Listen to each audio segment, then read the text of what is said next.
sekitar 8 menit lagi.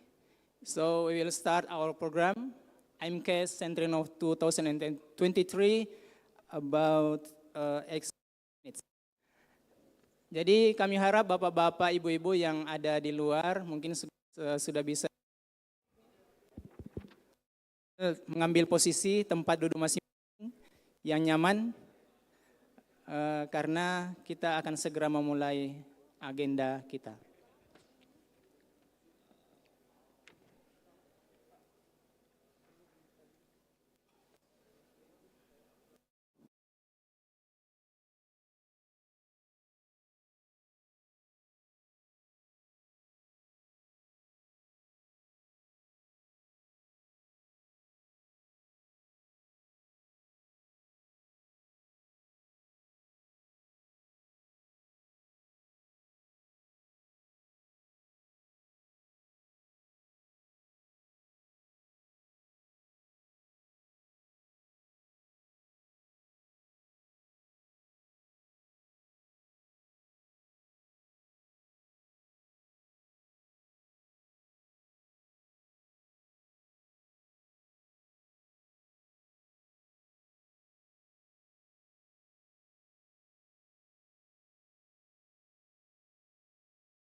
The ceremony is going to start in 5 minutes. Please be seated. Thank you. Hadirin yang kami hormati, acara pembukaan akan dimulai dalam 5 menit. Kami mohon kesediaan para hadirin untuk menempati tempat yang telah disediakan. Terima kasih.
Recording in progress.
Delighted to welcome you to the first international multidisciplinary conference on applied science and the named Sentrinov, National Seminar on Applied Innovative Research with the theme Applied Science for Sustainable Earth and Environment at Unhas Hotel and Convention Center, Makassar. Selamat pagi para hadirin yang kami hormati. Selamat datang dalam kegiatan The First International Multidisciplinary Conference of Applied Science dan Seminar Nasional Terapan Riset Inovatif yang ke-9 dengan tema Sains Terapan untuk Bumi dan Lingkungan Berkelanjutan di Unhas Hotel and Convention Center, Makassar. It is an honor to us to introduce and welcome the four keynote speakers. Professor Ahmed Abu Siada PhD from Curtin University, Australia. Associate Professor Ahmad Sabirin Zulfakar from University Technology Mara, Malaysia. Associate Professor Naksit Panyoyai from Chiang Mai Rajabat University, Thailand. And Associate Professor Dr. Sakina Motsukri from Management and Science University, Malaysia. Suatu kehormatan bagi kami untuk memperkenalkan dan menyambut keempat keynote speakers kita. Profesor Ahmed Abu Siada PhD dari Universitas Curtin, Australia. Associate Profesor Ahmad Sabirin Zulfakar dari Universitas Teknologi Mara, Malaysia. Associate Profesor Naksit Panyoyai dari Universitas Chiang Mai Rajabat, Thailand. Dan Associate Profesor Dr. Sakina Motsukri dari Universitas Manajemen dan Ilmu Pengetahuan, Malaysia.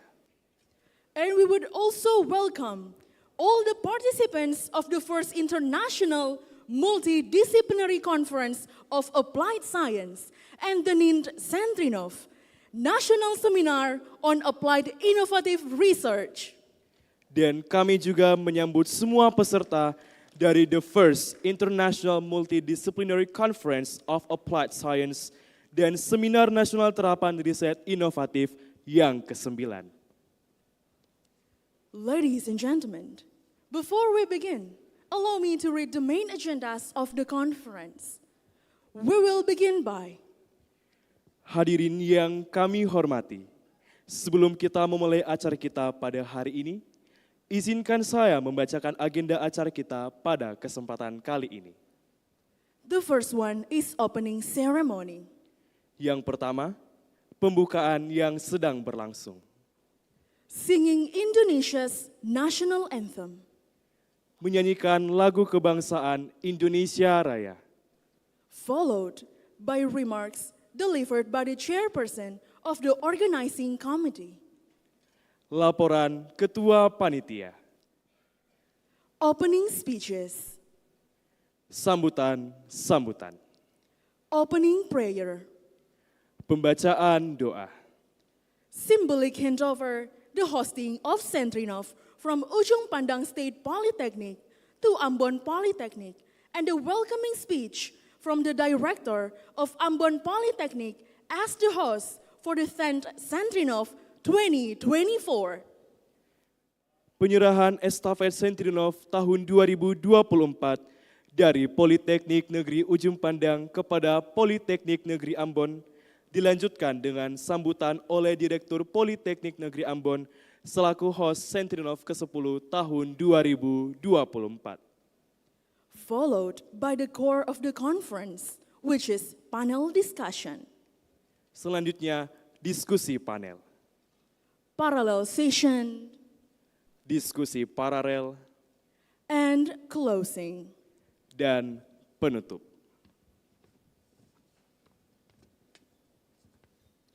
For a brief moment, we would like to invite you to rise and sing Indonesia's national anthem, Indonesia Raya. Ladies and gentlemen, please stand up. Agenda selanjutnya yaitu menyanyikan lagu kebangsaan Indonesia Raya.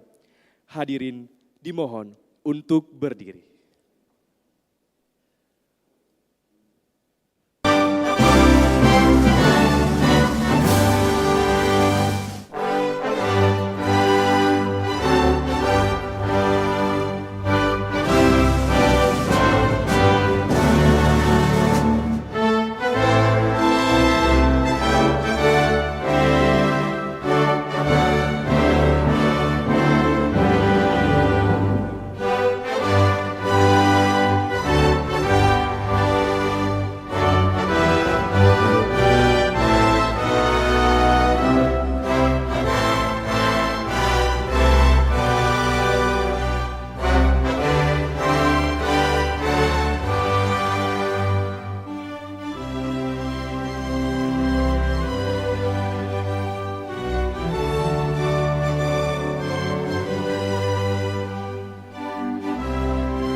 Ladies and gentlemen, please be seated.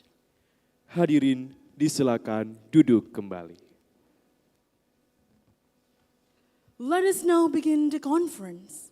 Distinguished guests, ladies and gentlemen, I would like to invite the chairperson of the organizing committee to deliver remarks. To Professor Insinyur Sugiarto ST.MT PhD, the time is yours. Selanjutnya, yaitu laporan Ketua Panitia. Kepada Profesor Insinyur Sugiarto ST.MT PhD, dengan hormat disilahkan.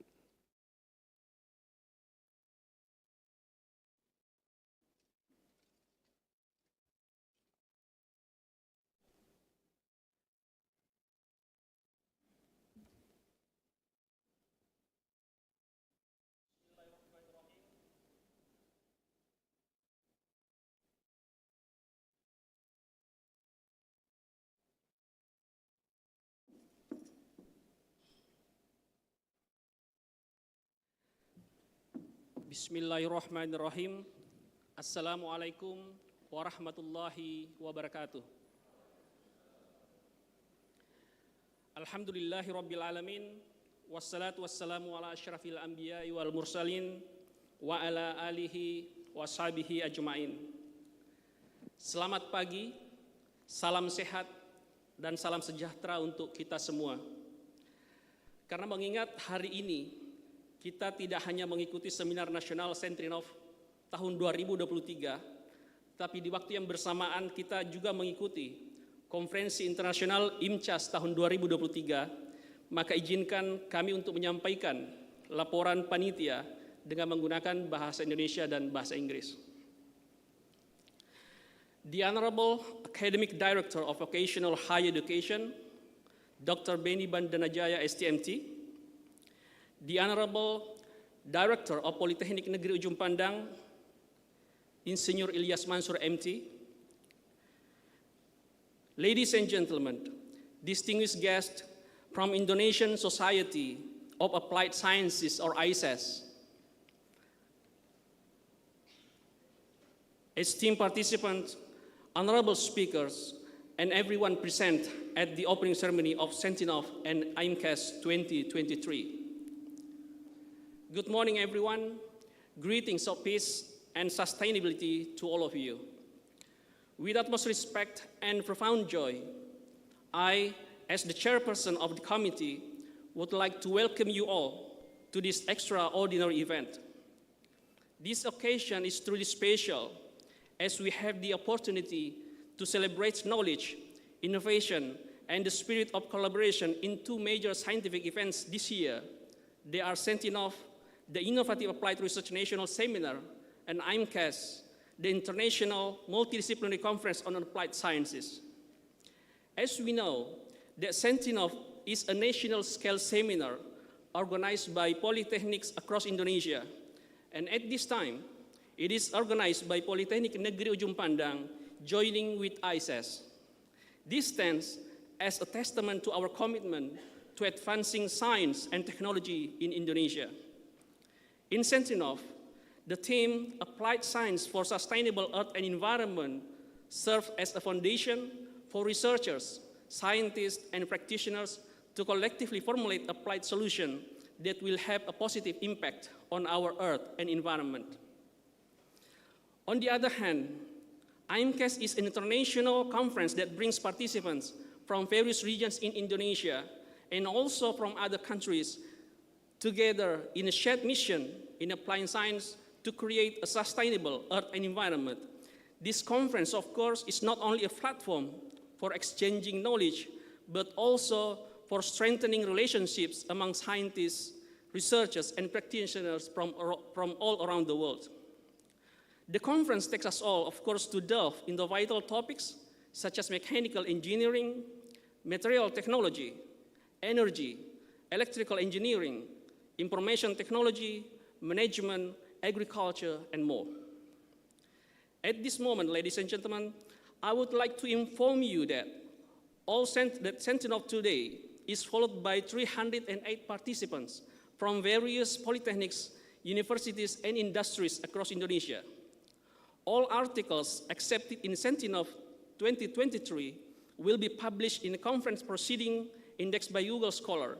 Then for Imcas 2023, it is followed by 112 participants from various universities in Indonesia and also from other countries such as Australia, Thailand, Malaysia, and Singapore. All engineering science articles accepted in Imcas 2023 will be published in American Institute of Physics or IUP, which is indexed by Scopus and Web of Science, with CIMAGO journal rank of 0.16. Meanwhile, all social science articles in Imcas 2023 will be published in Atlantis Press or IUP from Springer, which is indexed by Scopus and Web of Science. As your information, beside the conference, an international community is also organized by Politeknik Negeri Ujung Pandang, and this program is followed by participants from Thailand and Singapore. Within the broad topics adopted in these conferences, we are confident that Sentrinov and Imcas 2023 will provide inspiration, new knowledge, and endless collaboration opportunities. I believe that the attendees here today are the future leaders in various fields of applied science, and we invite you all to share your ideas, experiences, and visions to create positive changes for our beloved world. Bapak Ibu yang saya hormati, melalui kesempatan ini, kami dari panitia juga ingin menyampaikan bahwa dalam rangka mewujudkan penyelenggaraan Seminar Nasional Sentrinov dan Konferensi Internasional Imcas tahun 2023 secara optimal, kami segenap panitia telah bekerja secara maksimal sejak dari bulan Maret tahun 2023 sampai pada hari ini. Kami menyadari bahwa kesempurnaan hanya milik Allah Subhanahu wa Ta'ala, maka melalui kesempatan ini kami memohon maaf yang sebesar-besarnya jika dalam penyelenggaraan acara ini terdapat kekurangan di dalamnya. Before I conclude this speech, allow me to extend my deepest gratitude to all parties who have contributed to the organization of this event, to the hardworking committee members, and to the speakers who share their knowledge, and to the sponsors who have provided financial support, and to all participants that presenting here today. Once again, ladies and gentlemen, welcome to Sentrinov and Imcas 2023. May this event mark an inspiring beginning for all of us, and let us together create a sustainable future through science, innovation, and collaborations. Thank you, and best regards to all of you. Assalamualaikum warahmatullahi wabarakatuh.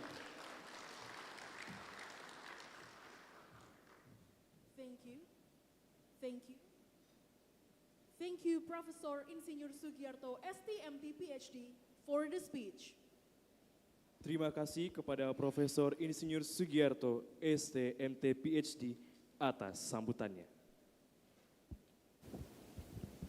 We are now going to listen to the welcoming speech delivered by the Chairman of Indonesian Society of Applied Science, or the representative, Dr. Mika Yuliana STMT.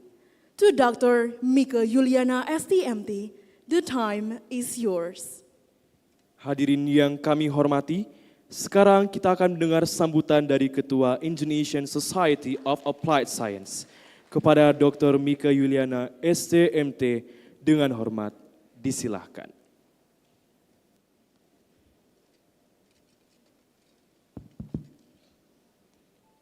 Baik, Assalamualaikum warahmatullahi wabarakatuh.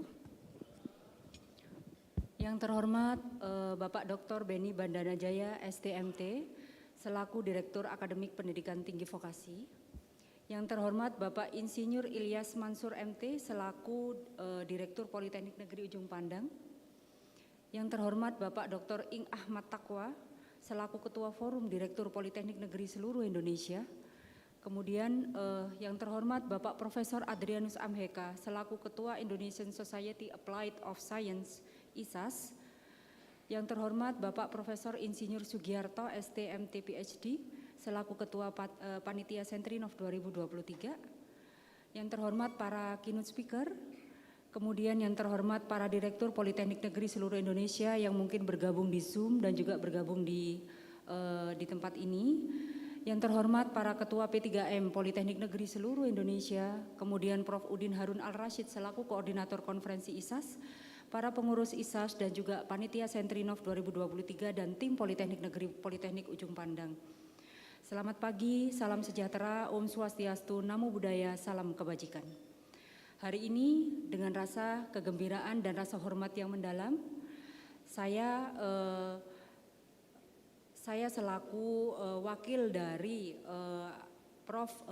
Adrianus Amheka sebagai Ketua ISAS dan juga Bapak Dr. Ing Ahmad Takwa, ya, saya ingin menyambut hadirin sekalian dalam kegiatan Seminar Nasional Terapan Riset Inovatif atau Sentrinov, ya, yang merupakan kegiatan yang diselenggarakan oleh ISAS, ya, yang merupakan konsorsium pusat penelitian dan pengabdian kepada masyarakat Politeknik Negeri se-Indonesia dalam lindungan Forum Direktur Politeknik Negeri se-Indonesia. Kehadiran Bapak Ibu pada acara ini menjadi bukti komitmen kita untuk terus mendorong perkembangan ilmu pengetahuan dan inovasi di negeri ini. ISAS adalah perkumpulan yang menjadi wadah bagi seluruh pegiat vokasi di mana kita selalu dituntut untuk mengembangkan ilmu pengetahuan dan teknologi terapan. ISAS juga bertujuan untuk berperan dalam menghasilkan inovasi dan mengembangkan kreativitas pegiat vokasi di Indonesia. ISAS juga akan memberikan berbagai informasi yang berkaitan dengan penelitian dan pengabdian kepada masyarakat, peluang riset kolaborasi, pertemuan ilmiah berskala nasional dan internasional, peluang kerjasama dengan industri dan informasi lainnya yang dapat memotivasi dan mendukung pengembangan sains terapan di Indonesia. Dengan semangat kebersamaan, kami mengajak semua pelaku vokasi. ISAS juga telah memiliki kegiatan rutin tahunan, dalam hal ini salah satunya adalah Sentrinov ini dan juga Imcas. Dan juga kami memiliki jurnal internasional, ya, dan juga nasional sebagai penampung karya tulis pelaku inovasi. Tidak hanya kegiatan riset yang bermuara ke arah publikasi, namun ISAS juga terus berupaya untuk menciptakan karya nyata dengan melakukan riset berkelanjutan sehingga produk atau prototipe akan menjadi terdaftar sebagai kekayaan intelektual yang siap diproduksi bekerja sama dengan industri.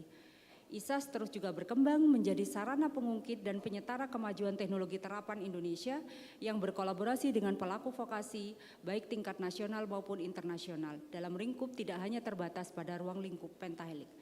Selama 2 hari ke depan, kami akan mengeksplorasi berbagai topik dan masalah yang berada di garis depan bidang-bidang penelitian vokasi. Kami juga akan terlibat dalam diskusi yang mengunggah pikiran, berbagi solusi inovatif, dan membina koneksi yang mengarah pada terobosan-terobosan berikutnya. Tujuan kami tidak hanya mendapatkan pengetahuan, tetapi juga mengembangkan visi kolektif untuk masa depan. Seminar nasional ini juga menjadi sarana penting untuk membangun jejaring kolaborasi di antara peneliti-peneliti terbaik di negeri ini. Dengan berbagi pengalaman, metodologi dan hasil penelitian, kita dapat menciptakan sinergi yang kuat dan mendukung pengembangan ilmu pengetahuan yang berkelanjutan. Sebagai kesimpulan, saya berharap bahwa Sentrinov adalah kesempatan bagi kita untuk memperluas wawasan, menciptakan koneksi yang langgeng dan kembali ke bidang masing-masing dengan antusiasme yang baru dan perspektif yang segar. Sekali lagi kami dari ISAS mengucapkan selamat datang di Sentrinov 2023. Mari kita memulai perjalanan eksplorasi, penemuan dan pencerahan secara bersama-sama. Akhir kata saya akhiri, wassalamualaikum warahmatullahi wabarakatuh. Terima kasih.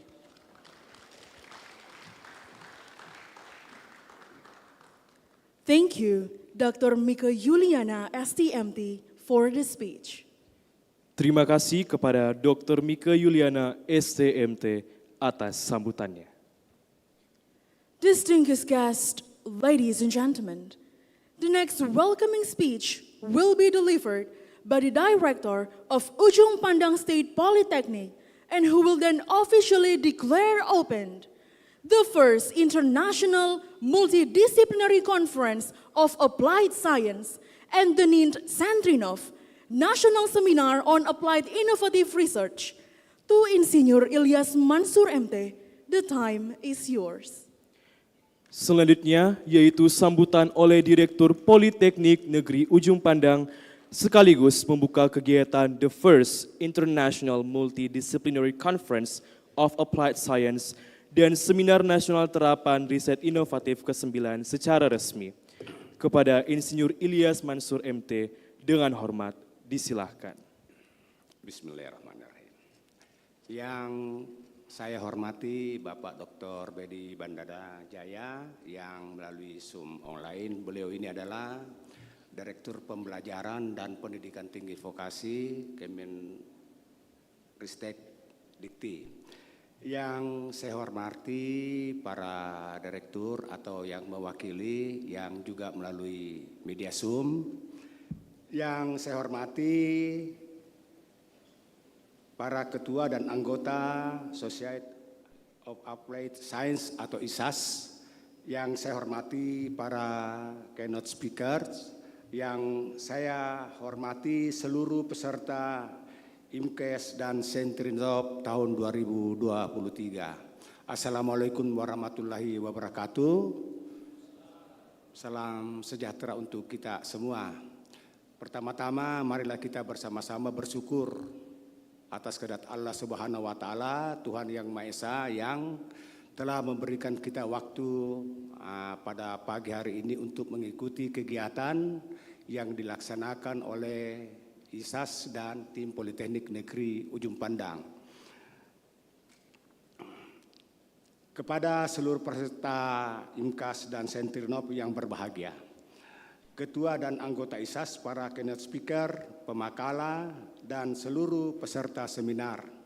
Selamat datang di Kota Makassar, Kota Angin Mamiri. Semoga pelayanan kami selalu menghadirkan kesejukan bagi Bapak Ibu selama berada di Kota Makassar. Terima kasih atas kehadiran dan partisipasinya. Semoga apa yang Bapak Ibu diseminasikan hari ini dapat membawa inspirasi bagi kita semua. Riset inovasi adalah fondasi bagi kemajuan bangsa dan kesejahteraan masyarakat. Kami berharap bahwa Imcas dan Sentrinov ini akan menjadi titik awal dari perjalanan panjang dalam mengembangkan riset terapan yang dapat memberikan manfaat nyata bagi masyarakat.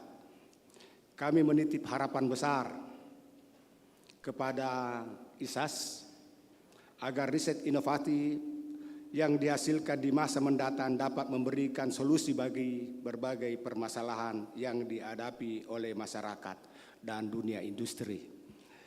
Oleh karena itu, kolaborasi dan kerjasama berkelanjutan menjadi kunci keberhasilan. Kami menghimbau kepada seluruh peserta untuk memahami betapa pentingnya pembangunan kolaborasi riset dan kerjasama dengan dunia usaha dan dunia industri. Kita dapat memastikan bahwa inovasi riset terapan benar-benar dapat terlihat dampaknya bagi masyarakat. Mari kita semua bersama-sama menciptakan solusi yang inovatif dan memberi kontribusi nyata kepada masyarakat melalui riset-riset terapan kita. Terkhusus, saya ingin menyampaikan kepada ISAS dan seluruh peserta Imcas dan Sentrinov tahun 2023 bahwa seminar ini dihadiri oleh para peserta riset terapan yang bergabung ke dalam konsorsium Politeknik se-Indonesia. Oleh karena itu, jangan lewatkan kesempatan ini untuk membangun kolaborasi berupa rencana kemitraan dan kerjasama riset terapan antara perguruan tinggi vokasi. Dengan demikian, konsorsium ini akan tumbuh dan berkembang sebagai komunitas riset terapan yang akan melahirkan inovasi baru yang sangat dinantikan oleh masyarakat. Kita semua harus merubah mindset bahwa riset terapan tidak hanya bermuara pada luaran penelitian berupa prototipe, artikel ilmiah, buku, dan proceeding. Namun, apa kontribusi nyata konsorsium ini terhadap dunia industri dan masyarakat? Ini semua harus direncanakan bersama agar kontribusi hasil riset terapan dapat menjadi tonggak kebangkitan perguruan tinggi vokasi di Indonesia. Bapak Ibu semualah yang menjadi mesin penggerak agar nampak di mata industri bahwa riset terapan kita adalah solusi bagi permasalahan yang saat ini mereka hadapi. Terakhir, kami ingin menyampaikan ucapan terima kasih dan apresiasi yang setinggi-tingginya kepada panitia Imcas dan Sentrinov yang telah bekerja keras untuk menyelenggarakan acara ini. Tanpa upaya dan dedikasi mereka, acara ini tidak akan mungkin terlaksana.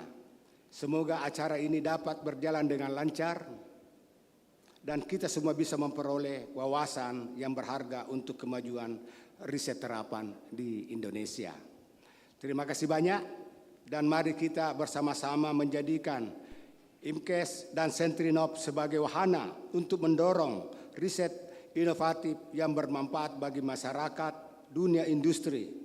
Semoga acara ini memberikan inspirasi dan wawasan baru bagi kita semua. Dengan senantiasa memohon ridho dan petunjuk Allah Subhanahu wa Ta'ala. Bismillahirrahmanirrahim. International Multidisciplinary Conference of Applied Science atau Imcas dan Seminar Nasional Terapan Riset Inovatif atau Sentrinov tahun 2023 saya nyatakan dibuka dengan resmi. Billahi taufiq wal hidayah. Wassalamualaikum warahmatullahi wabarakatuh. Thank you, Insinyur Ilyas Mansur MT, for the speech. Terima kasih kepada Insinyur Ilyas Mansur MT atas sambutannya. We are now going to listen to the welcoming speech that will be delivered by the Academic Director of Vocational Higher Education, Directorate General Vocation Education, Ministry of Education and Culture, Research and Technology. To Dr. Beni Bandanajaya, STMT, the time is yours. Sambutan selanjutnya oleh Direktur Akademik Pendidikan Tinggi Vokasi, Dirjen Pendidikan Vokasi, Kemdikbudristek, kepada Dr. Beni Bandanajaya, STMT, dengan hormat disilahkan. Baik, terima kasih. Assalamualaikum warahmatullahi wabarakatuh. Yang kami hormati Direktur Politeknik Negeri Ujung Pandang, beserta jajarannya, Ketua ISAS dan para pengurus ISAS, kemudian para keynote speaker dari Australia, Malaysia, dan juga Thailand. Thank you very much for your coming.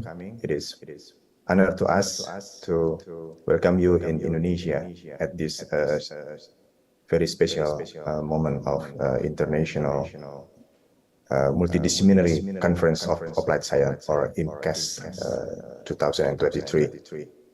Juga para dosen, penyaji seminar, serta tentunya seluruh hadirin yang berbahagia. Alhamdulillah, puji dan syukur mari kita panjatkan kehadirat Allah Subhanahu wa Ta'ala, Tuhan Yang Maha Esa, yang telah memberikan rahmat dan karunia-Nya sehingga kita dapat bersama-sama berkumpul ya di tempat ini di Ujung Pandang dalam rangka menghadiri acara Seminar Nasional Terapan Riset Inovatif ya, Sentrinov yang ke-9. Kemudian the first International Multidisciplinary Conference of Applied Science atau Imcas.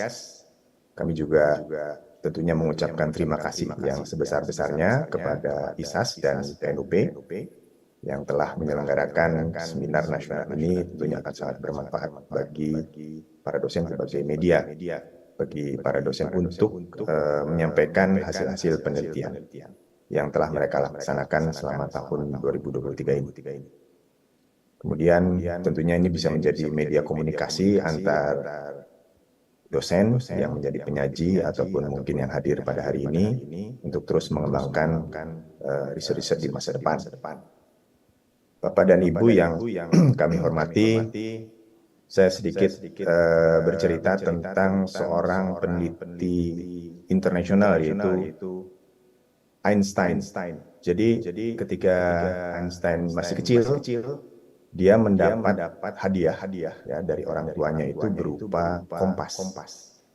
Kita tahu kompas itu selalu menunjukkan arah utara selatan secara konsisten ya kemanapun kita berada dan kita berputar kemanapun dia akan selalu menunjukkan arah yang sama. Einstein ini sangat penasaran kenapa kompas bisa menunjukkan suatu arah di mana ada gaya atau tenaga yang tidak kelihatan yang bisa menggerakkan jarum kompas itu. Nah, itulah yang membuat dia semakin penasaran dengan hal-hal yang terkait dengan hukum-hukum alam, bagaimana bisa terjadi dan lain sebagainya, yang membuat dia terus belajar, meneliti dan mengembangkan ilmu. Nah, itulah cikal bakal seorang peneliti adalah keinginan tahuan yang tinggi. Dengan demikian kita berharap maka Bapak dan Ibu yang hadir di sini sebagai dosen tentunya berangkat dari sebuah keinginan tahuan yang tinggi untuk dapat mengembangkan ilmu pengetahuan dan teknologi yang tentunya relevan dengan kondisi tahun ini atau saat ini. Bapak dan Ibu yang berbahagia, Permendikbudristek nomor 53 tahun 2023 itu menyatakan bahwa perguruan tinggi itu diberikan kebebasan untuk dapat berkembang sesuai dengan misi perguruan tingginya masing-masing. Kemudian tridharma perguruan tinggi yaitu pendidikan, penelitian, pengabdian masyarakat ya tentunya menjadi kewajiban yang komprehensif itu harus dijalankan oleh perguruan tinggi, kemudian diturunkan kepada para dosen untuk menjalankan tridharma tersebut. Nah, salah satunya adalah penelitian yang menjadi kewajiban kita sebagai dosen untuk terus dijalankan, dikembangkan dan dikuatkan sehingga para dosen dapat meningkatkan kualitas penelitiannya. Luaran-luarannya juga lebih berkualitas dan tentunya lebih berdampak kepada pengembangan teknologi di Indonesia. Pendidikan vokasi adalah pendidikan yang menekankan kepada peningkatan keterampilan kerja atau skill kepada lulusan, tentunya dalam rangka menerapkan kemampuannya itu di dunia kerja pada saat mereka lulus. Oleh karenanya maka arah penelitian para dosen itu diharapkan tentunya mendukung proses pembelajaran mahasiswa ya diintegrasikan dengan penelitian sehingga diharapkan penelitian para dosen itu merupakan bentuk kerjasama antara dosen, antara perguruan tinggi vokasi dengan industri dunia kerja untuk menghasilkan produk yang langsung dapat dimanfaatkan oleh industri atau masyarakat luas. Jadi kita tidak bicara masalah pendalaman teori, pendalaman sebuah fenomena alam yang belum bisa diterapkan menjadi sebuah produk yang nyata. Kita serahkan bagian tersebut kepada teman-teman yang ada di pendidikan akademik dan kita memanfaatkan hasil-hasil penelitian mereka untuk kemudian kita terapkan ke dalam penelitian kita. Itu yang kita harapkan dapat dijalankan oleh Bapak dan Ibu sebagai dosen-dosen vokasi. Bapak dan Ibu yang kami hormati, berbagai program terkait pengembangan dan penguatan kegiatan penelitian dan pengabdian masyarakat tentunya telah ya, dicanangkan oleh Direktorat Jenderal Pendidikan Vokasi yang menjadi amanat di direktorat kami, yaitu Direktorat Akademik Pendidikan Tinggi Vokasi. Kita punya berbagai bantuan dana penelitian dan pengabdian masyarakat, serta dukungan untuk mendaftarkan hasil-hasil penelitian menjadi HKI, yaitu berupa paten atau bentuk HKI lainnya. Nah, program tersebut diantaranya matching fund misalnya, itu kita dorong agar perguruan tinggi vokasi dan juga dosen-dosen itu bekerja sama dengan industri, di mana setiap rupiah yang bisa digalang oleh dosen dan perguruan tinggi untuk menjalankan sebuah kegiatan penelitian atau pengembangan teknologi produk atau permasalahan industri, itu kita akan berikan dana yang sama, sehingga kita sebut sebagai matching fund, sebuah kegiatan penelitian co-funding ya, atau cost sharing yang merupakan terobosan oleh yang dilakukan oleh Kemendikbudristek. Kami mencatat saat ini tahun ini ada 297 pengusul yang lolos dengan nilai bantuan kurang lebih 100 miliar. Artinya kalau kita nilai secara total itu ada sekitar 200 miliar yang sudah bergerak dan berjalan di tahun 2023 ini. Ya mudah-mudahan di antara Bapak dan Ibu ada yang memang sebagai penerima MF yang juga mendiseminasikan hasilnya di Sentrinov ini dan juga di Imcas. Ya tentunya ini kita harapkan ya hasil-hasil tersebut dapat disebarluaskan dan tentunya bisa bermanfaat bagi masyarakat luas. Kemudian dari skema PPN Bima ya yang kita tahu sebagai sebuah bantuan riset bagi para dosen pemula dan yang masih medium gitu ya. Itu ada 565 pengusul ya yang lolos dengan nilai bantuan kurang lebih 30 miliar.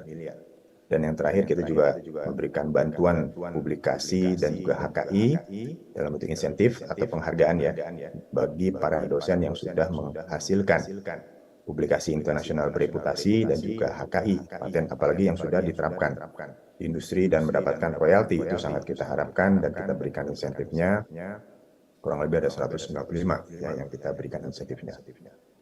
Demikian, saya kira kita saling bahu-membahu membangun kualitas kegiatan penelitian, salah satunya adalah dengan kegiatan ini.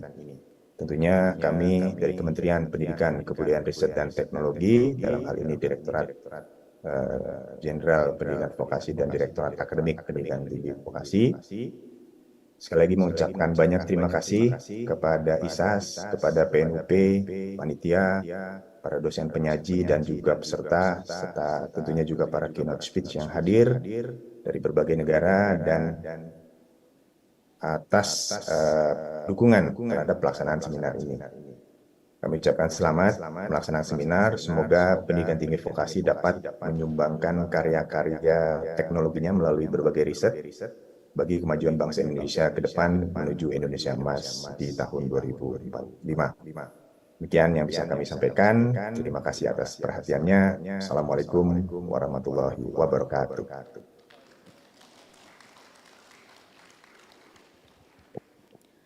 Thank you, Dr. Beni Bandanajaya, STMT, for the speech. Terima kasih kepada Dr. Beni Bandanajaya, STMT, atas sambutannya.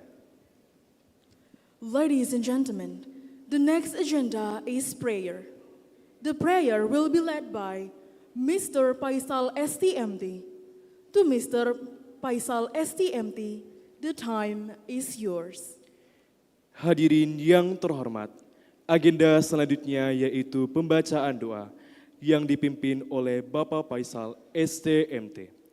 Kepada Bapak Faisal STMT dengan hormat dipersilahkan.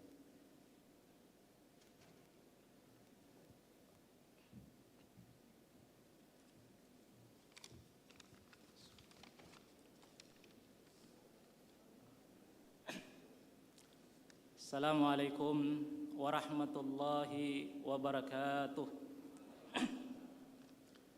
Bapak Ibu, para hadirin sekalian, mari kita berdoa. Bismillahirrahmanirrahim. Alhamdulillahi rabbil alamin. Hamdan syakirin, hamdan naimin, hamdan yuafi ni'amahu wa yukafi mazidah. Ya Rabbana lakal hamdu kama yanbaghi li jalali wajhikal karimi wa azimi sultanik. Allahumma salli wa sallim ala nabiyyina Muhammadin wa ala alihi wa sahbihi wa sallam.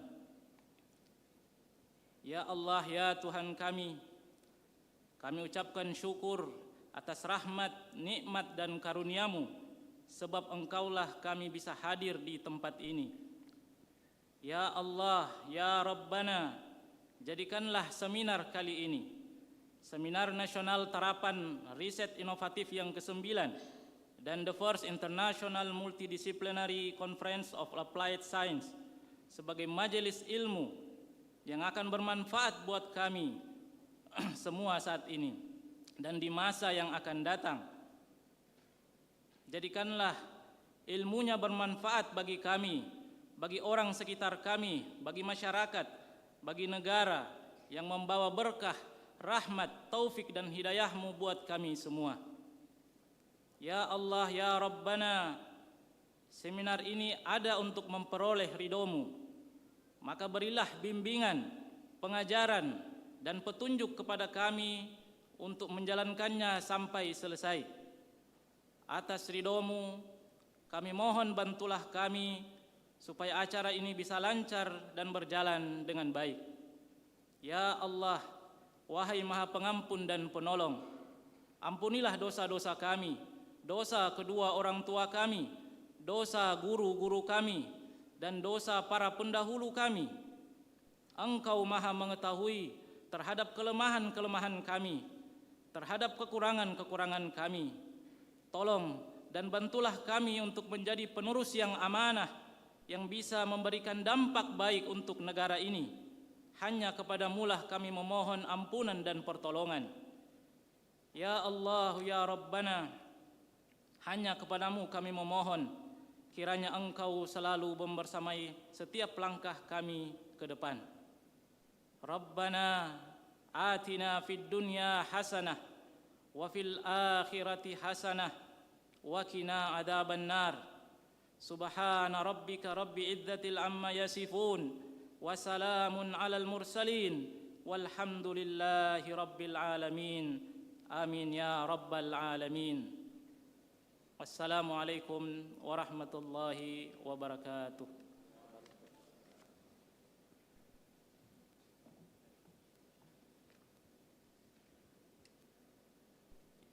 For the next agenda, please be invited to the Director of Ujung Pandang State Polytechnic and the representative of the Director of Ambon Polytechnic to the stage for a symbolic handover the hosting of Sentrinov Descent 2024 to Insinyur Ilyas Mansur MT and Professor Dr. Dwi Haryanti, SEMM Accounting CA. Please. Agenda selanjutnya, kami mengundang dengan hormat Direktur Politeknik Negeri Ujung Pandang dan perwakilan dari Direktur Politeknik Negeri Ambon naik ke atas panggung untuk penyerahan estafet Sentrinov ke-10 tahun 2024 kepada Insinyur Ilyas Mansur MT dan Profesor Dr. Dwi Haryanti SEMM AKT CA. Dengan hormat kami persilahkan.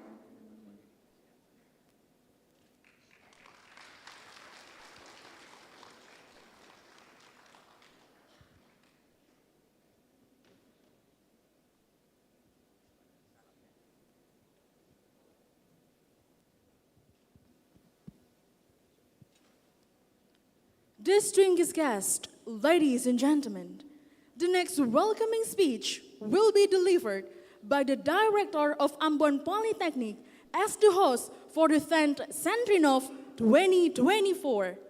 To Mr. Dedi Meiruhu STMM, the time is yours.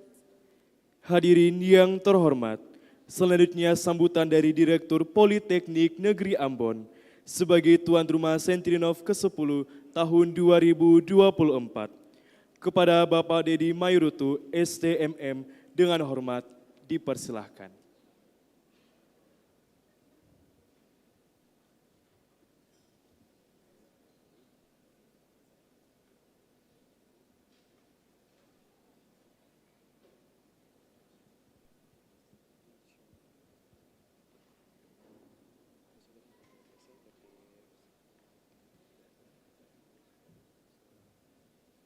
Selamat pagi, mohon maaf.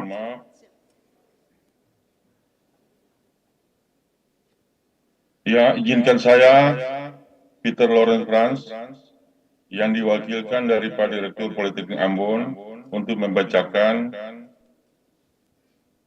sambutan Direktur Politeknik Negeri Ambon. Yang dihormati Direktur Akademik Pendidikan Tinggi Vokasi, dalam hal ini Dr. Beni Bandana Sarjana Teknik MT, ST, yang dihormati Direktur Politeknik Ujung Pandang, para Direktur Politeknik Indonesia, Ketua ISAS, para peneliti yang dibanggakan. Assalamualaikum warahmatullahi wabarakatuh. Shalom. Om Swastiastu. Namo Buddhaya. Pertama-tama, saya panjatkan puji syukur kehadirat Tuhan Yang Maha Esa atas nikmat yang dianugerahkan kepada kita, sehingga diberi kesehatan jasmani dan rohani untuk hadir dalam acara Seminar Nasional Terapan Riset Inovasi atau Sentrinov ke-9 tahun 2023 di Politeknik Ujung Pandang, Makassar. Selanjutnya, saya sampaikan ucapan terima kasih yang sebesar-besarnya kepada ISAS yang merupakan konsorsium pusat penelitian dan pengabdian kepada masyarakat Politeknik Negeri se-Indonesia dalam Forum Lingkungan Forum Direktur Negeri se-Indonesia yang telah memberikan kesempatan bagi Politeknik Negeri Ambon untuk menghadiri acara dimaksud sekalipun dalam link Zoom atau daring. Selaku Direktur Politeknik Negeri Ambon menyampaikan ucapan mohon maaf atas atau dari lubuk hati yang terdalam atas ketidakikutsertakan peneliti dan pengabdi kami dalam Seminar Nasional Terapan Riset Inovasi atau Inovatif Sentrinov tahun ini diakibatkan adalah tata kelola keuangan kami pada institusi yang diperhadapkan dengan masalah hukum, sehingga mengalami keterlambatan pada tahun anggaran ini. Selanjutnya, selaku Direktur Politeknik Negeri Ambon, saya menyatakan siap menerima tongkat Sentrinov tahun 2024 untuk diselenggarakan di Politeknik Negeri Ambon. Demikian sambutan yang bisa saya sampaikan. Kami mohon maaf atas segala kekurangan yang ditimbulkan. Semoga Tuhan Yang Maha Esa memberkati kami semua. Ambon, 18 November 2023, tertanda dari Meru STMT MM Politeknik Negeri Ambon. Terima kasih. Thank you, Mr. Dedi Meiruhu, STMM, for the speech. Terima kasih kepada Bapak Dedi Meiruhu, STMM, atas sambutannya. Ladies and gentlemen, would you please take a position for a group photo? You may stand up on your own chair. Thank you. Hadirin sekalian, disilakan mengambil tempat di tempat duduk masing-masing untuk sesi foto bersama. Terima kasih. Bapak Ibu, mohon izin untuk memandu sesi foto-foto. Mohon semuanya untuk berdiri. All participants stand up please. Nanti kita fotonya dari depan, dari atas ke sorot ke belakang.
Permisi biar lebih seru sedikit ya Bapak Ibu ya, mohon maaf. Kita sama-sama mengucapkan Sentrinov, Imcas untuk vokasi kuat. Boleh ya? Kita ambil video sedikit. Ya, jadi Sentrinov, Imcas untuk vokasi kuat. Oke? Kita coba dalam hitungan. Boleh Dek, siap? 1, 2, 3. Sentrinov, kuat. Oke, kita ulang sekali lagi, mohon maaf. 1, Sentrinov, Imcas untuk vokasi kuat. Ya, ini untuk kenang-kenangan kita bersama. Terima kasih. 1, 2, 3.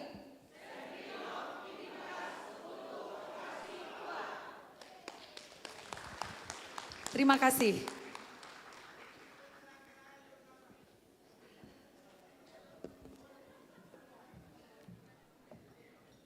Thank you, ladies and gentlemen. You may be seated now.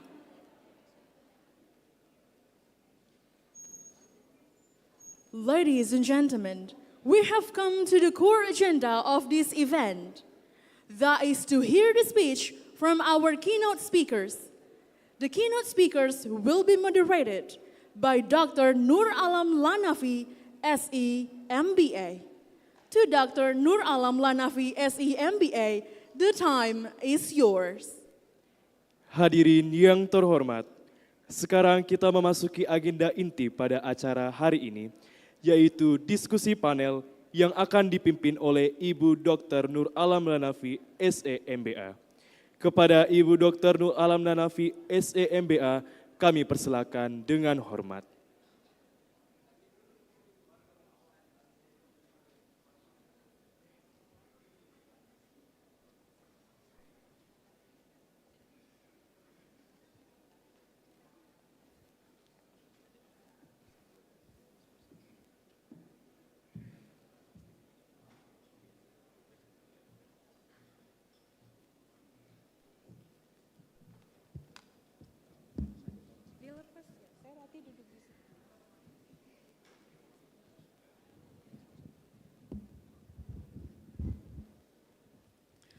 Thank you, Amanda dan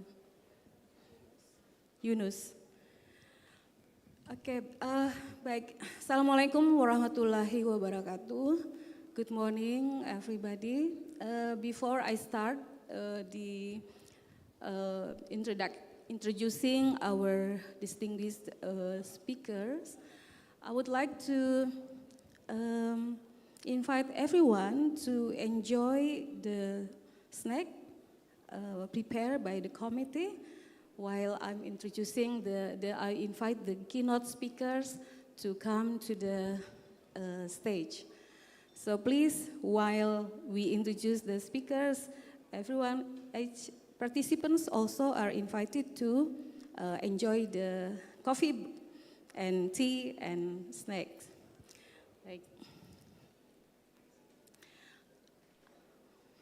Hadirin sekalian, sekaligus kita menikmati diskusi panel yang akan berlangsung saat ini. Panitia telah menyediakan snack dan juga kopi.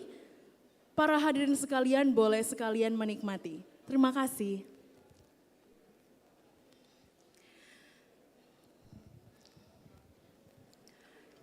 Okay, let me start.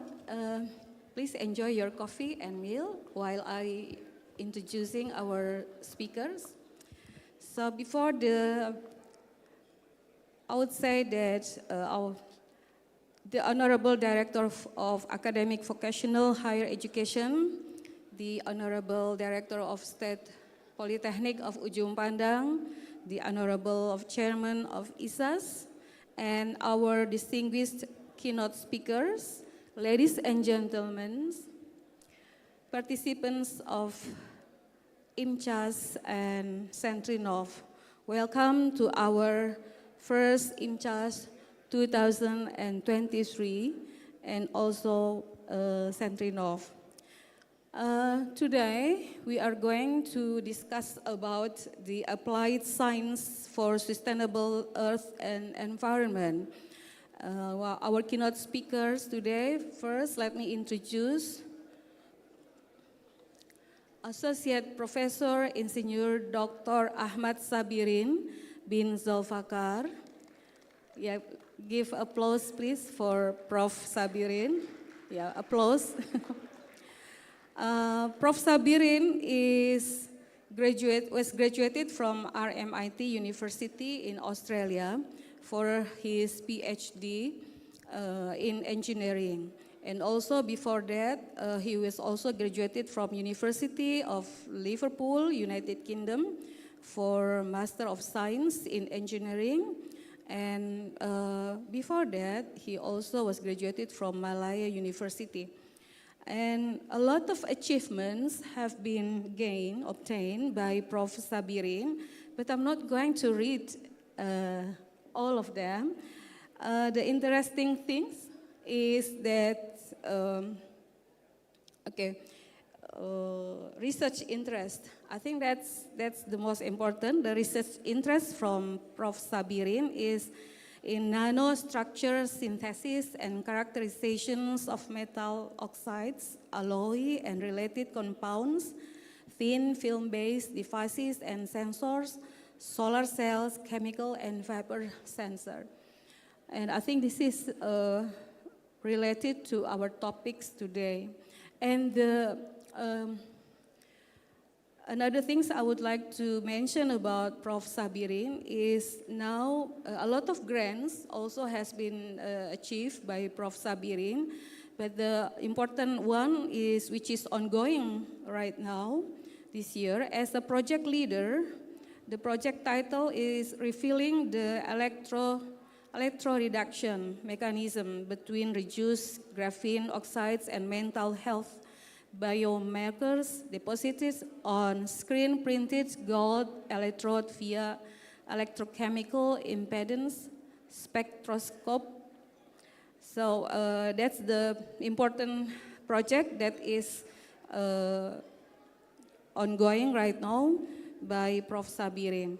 And also the last one, I think the most important as well, a lot of publications here. A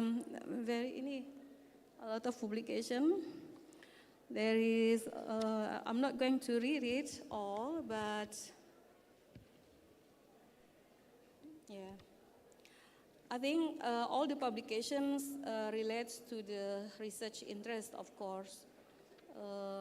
One is the latest publication by Prof. Sabirin, entitled Influence of Zinc Acetate's Concentration on Zinc or Growth on Anodized Me205 Nanoporous Films and Photocatalytic Dye Degradations, which is published in 2023 this year. And last about Prof. Sabirin is that he's involved in many professional bodies, senior member of Institute of Electrical and Electronics Engineers, IEEE, member of Board of Engineer Malaysia, member the Institution of Engineers Malaysia, member of Royal Chemical Society, member of American Chemical Society, and member of Materials Research Society of Singapore. So a lot of things that I have mentioned about Prof. Sabirin, we can learn that Prof. Sabirin has a lot of experiences in international research. Okay, so I would like to invite Prof. Sabirin come up to the stage. And next, I would introduce Mr. Naksit Panyonyai, PhD. Please take a seat. Yeah, just any seat. Thank you. Mr. Naksit from Chiang Mai University, Bachelor of Science in Food Science and Technology, and also Master of Science in Food and Science Technology from Chiang Mai University, and last from Royal Melbourne Institute of Technology University for his PhD in Food Science. Mr. Naksit Panyonyai also involved in a lot of research, and a lot of publication also has been achieved, and community services has been done by Mr. Naksit, especially in Thailand International Corporation Agency.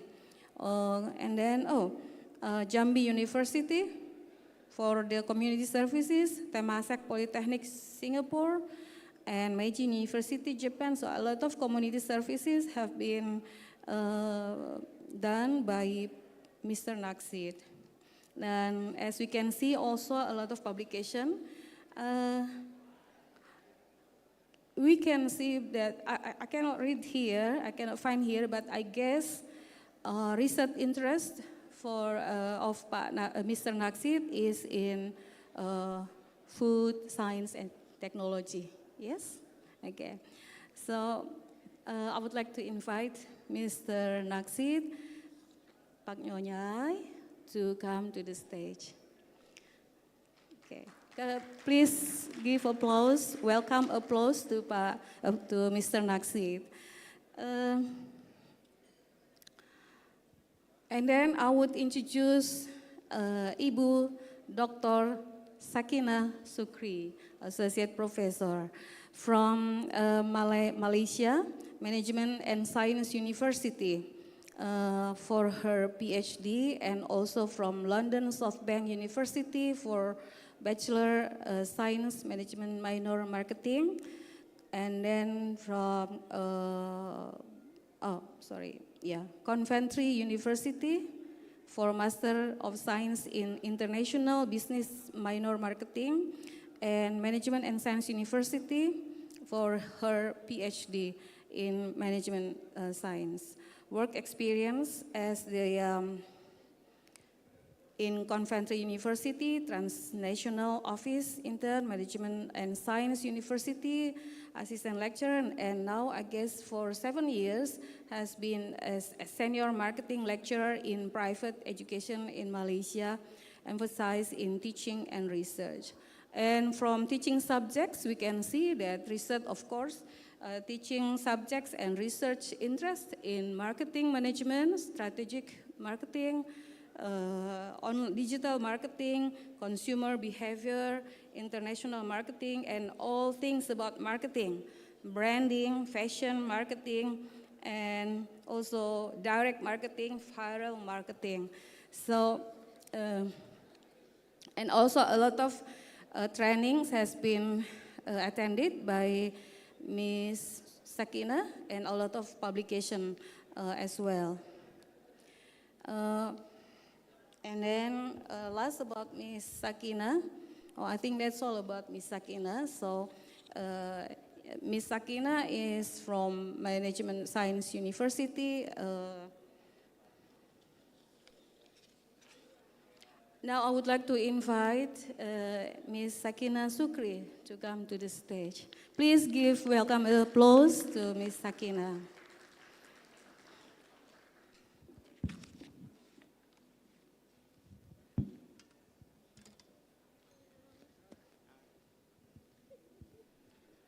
Okay, we have time until 12, about 2 hours. Until now it's 10 o'clock. We have 2 hours for our discussion. So I will give 20 minutes for each speaker. And from Prof. Sabirin, Mr. Naksit, and then Ibu Sakina. And after that, we will open a discussion. We give chance to participants to ask any questions they would like to ask. Okay. A lot of things I have to read here about your. Okay, so we are talking about the applied science for sustainable earth and environment. As we know that now we are facing a lot of hazards because of the climate change. Data released that there are 14,000 research studies have been done about to find out how to save our environment, how to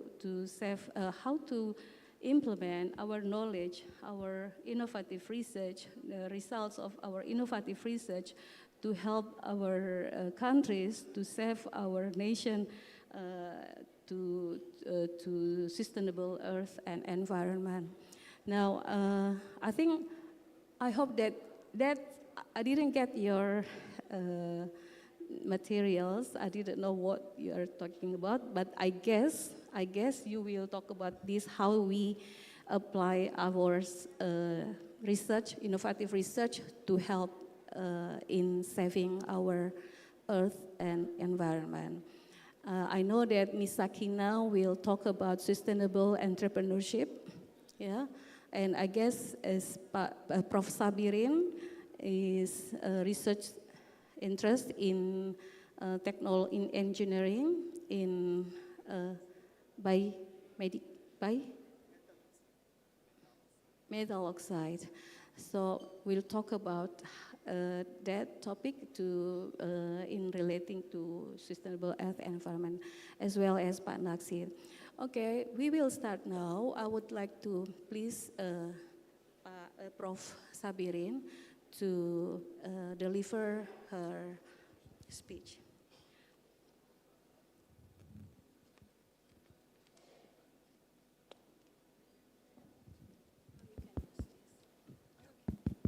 Hello.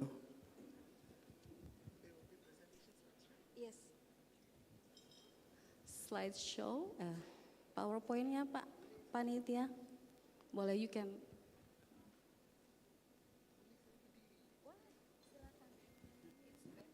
Yes, better.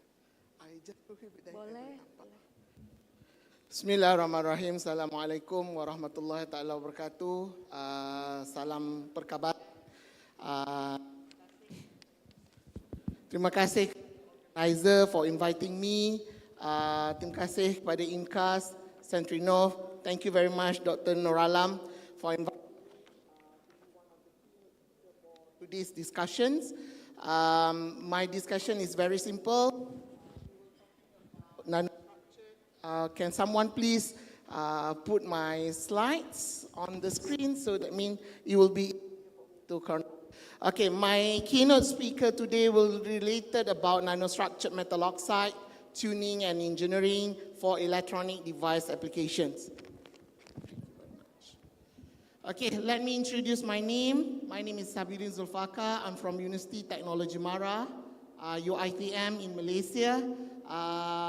Thank you to the organizer for inviting me for the first international multidisciplinary conference of applied science, as well as seminar Nasional Terapan Riset Inovatif 2023. Next. Okay, as I mentioned to you, I'm from UITM. Next slides, please. Oh, should I read it from here?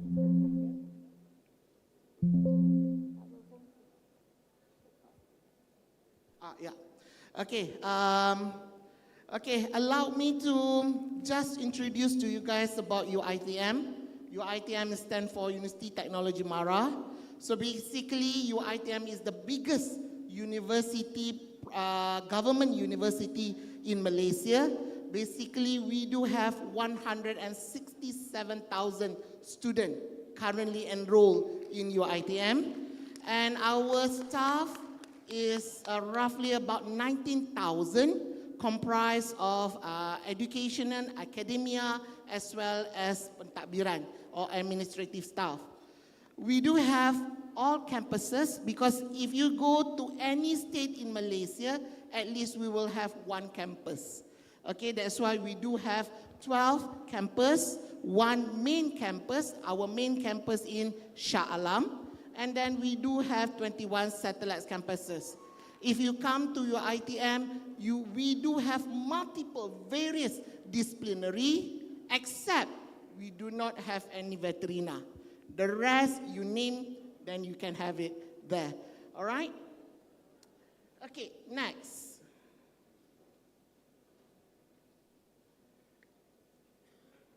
Enggak fungsi, Pak. Okay, all right. UITM currently ranked top 37 for QS World University Ranking 2024, ranked 555.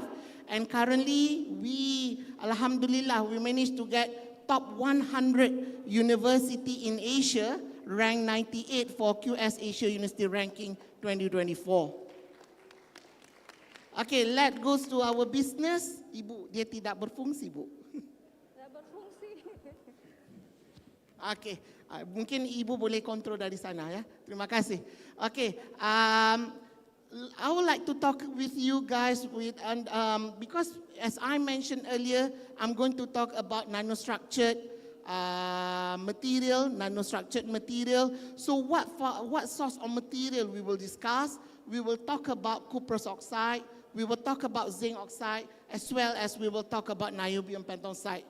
And I will be covered various applications. For example, we will talk about heterojunction solar cell, memory stiff switches, vapor sensors, as well as dye-sensitized solar cells.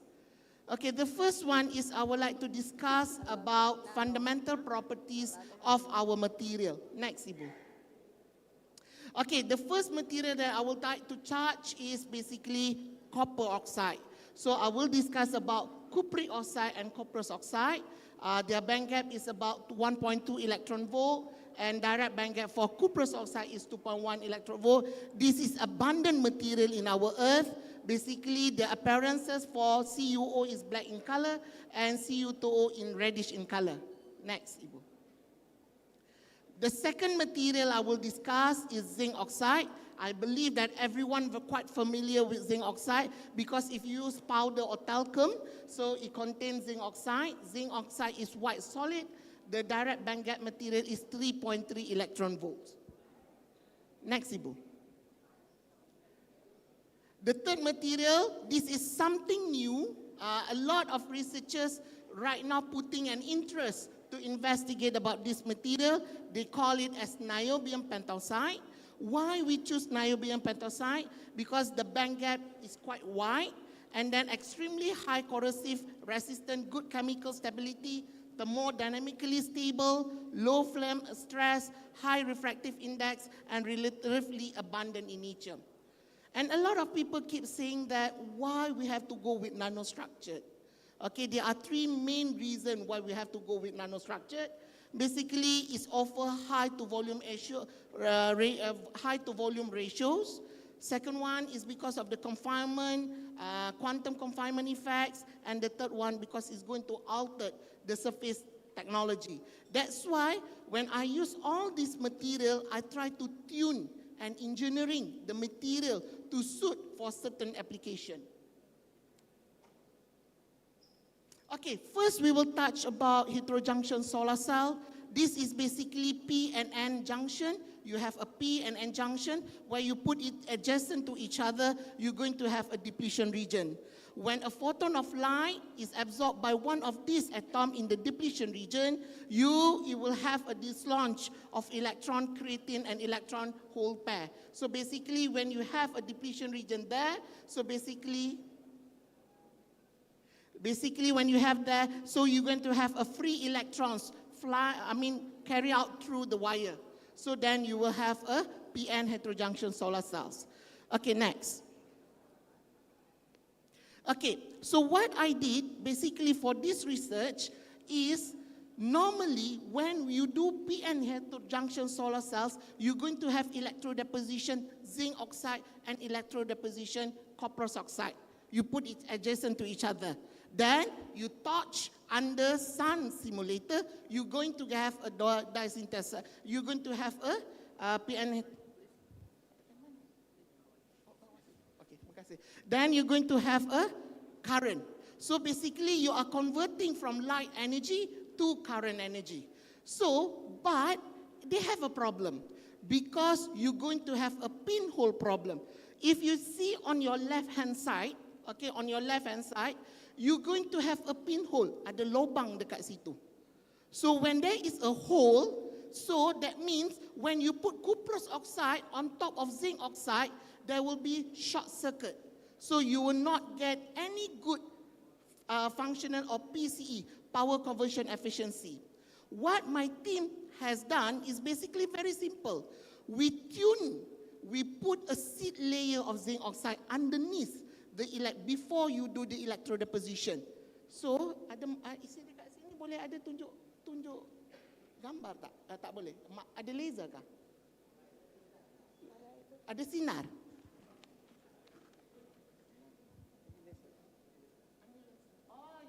Maaf ya Pak, benda baru untuk saya. Okay, alright. Okay, before this, there will be a pinhole there. So when you have a pinhole, you will not have a good PN junction. So what my team has done is basically inserted a RF sputtered layer. This is what we call seed layer. So if you see here, this is the seed layer. We varies the power of the RF sputtering. So we varies from 60 up until 110. After that, then we do the electrodeposition. So what you can notice here, can you see the hexagonal structure? It well-maintained hexagonal structure. You can see the nano column. All right? Before, this is after. Next, Ibu. Okay. Okay. Saya rasa marker ni dia tidak berapa suka dengan saya. Okay, tak apa Bapak, saya cakap Ibu nanti tekan saja. Okay, so jadi basically when we have like this, so ini adalah what we do, actually a very simple. We just inserted one small step, a seed layer. And then when we insert the seed layer, basically this is the XRD.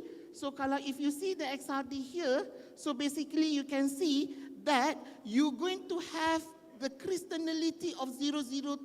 That is our crystal orientations that we want is improving. And then if you check on the AFM adhesion, this is AM adhesion, we notice that when we have, okay, the dark area is representing the lower adhesion.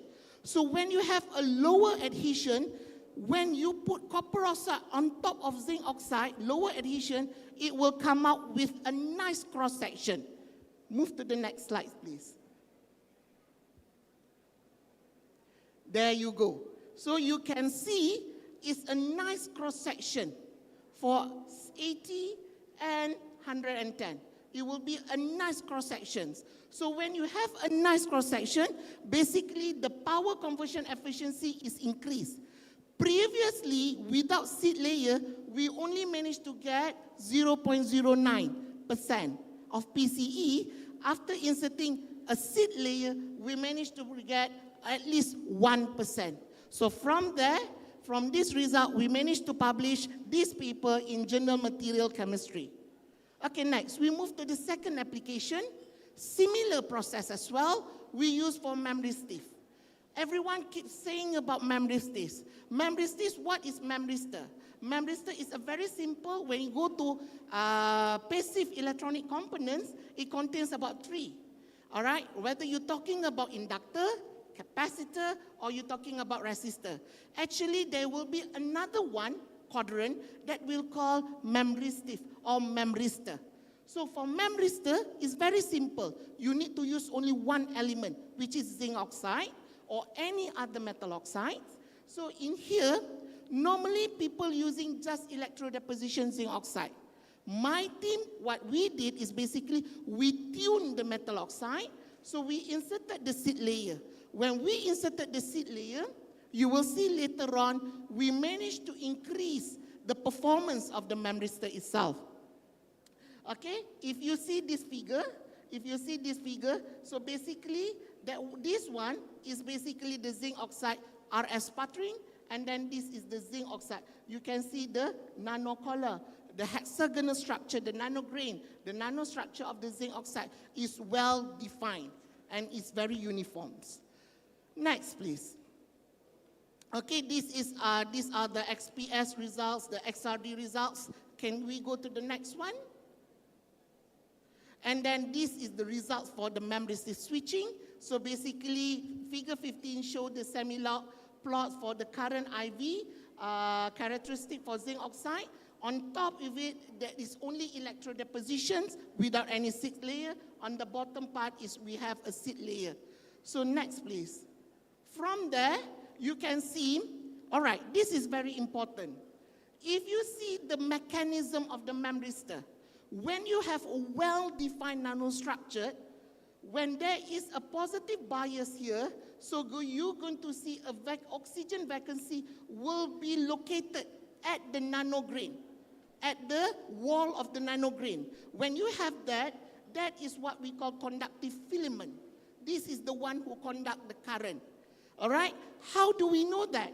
Okay, this is something good because we managed to get to work with university in Melbourne where they can provide us conductive AFM. So normally when you use AFM, you just want to check the surface roughness. But in here, so basically they're putting a bias on between the tapping mode. So you will see that this is the seed layer and you bias it. Then you can see the shining area that is the conductive region. It shows that when you put a bias, that means the conductive filaments is on the wall of the nanograins or nanostructure. We managed to publish this paper in journals of physical, chemistry, chemical physics. Next, please. The third application is basically ethanol vapor sensor. Okay, in Indonesia and in Malaysia, we're not going to focus more on ethanol vapor sensors, but in Westerners country, they are very particular about ethanol vapor sensor because they want to check the toxicity in a person, in a driver especially. All right, next please. All right, in here I'm using copper oxide. This is CuO, this is Cu2O. Before I carry out the experiment, we need to check the optimum temperature. So when I check the temperature for CuO, roughly around 180 degrees. And then for Cu2O, it's roughly about 260 degrees. Next, please. All right, this is the dynamic response of the CuO, the blue color, Cu2O on the red color. So basically, if you can see, I changed the variation or the concentration of your ethanol from 12.5 ppm up until 500 ppm. So 12.5 ppm to 500 ppm, you can see the response is very repeatable. Why I say repeatable? Once you reach 500, then you change the concentration to 12.5, it becomes 12.5 again. So that's why you can see it's a very good trend in terms of repeat. All right, and then this paper we managed to publish in Sensors and Actuators B Chemical. Next, please. All right, this is just an explanation when we have a conductive AFM conductive. So you can see when we bias it, you can see a lot of conductive region. So we found out if you want to publish a papers, please utilize high equipment. Because basically when you start to use an high equipment, not necessarily you have to buy. We do not have conductive AFM in Malaysia. We collaborate. That's why it's important for you as academia institutions to work with outsiders. Especially we are working well with Australian universities. So we said to them, if you lend us your equipment, then we will publish together. This is what the strategy, what I made from my team. Okay, next please.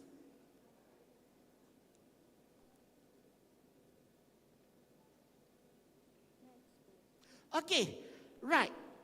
Before this, I'm talking about electrodeposition, sputtering techniques, needs a lot of expensive gadget.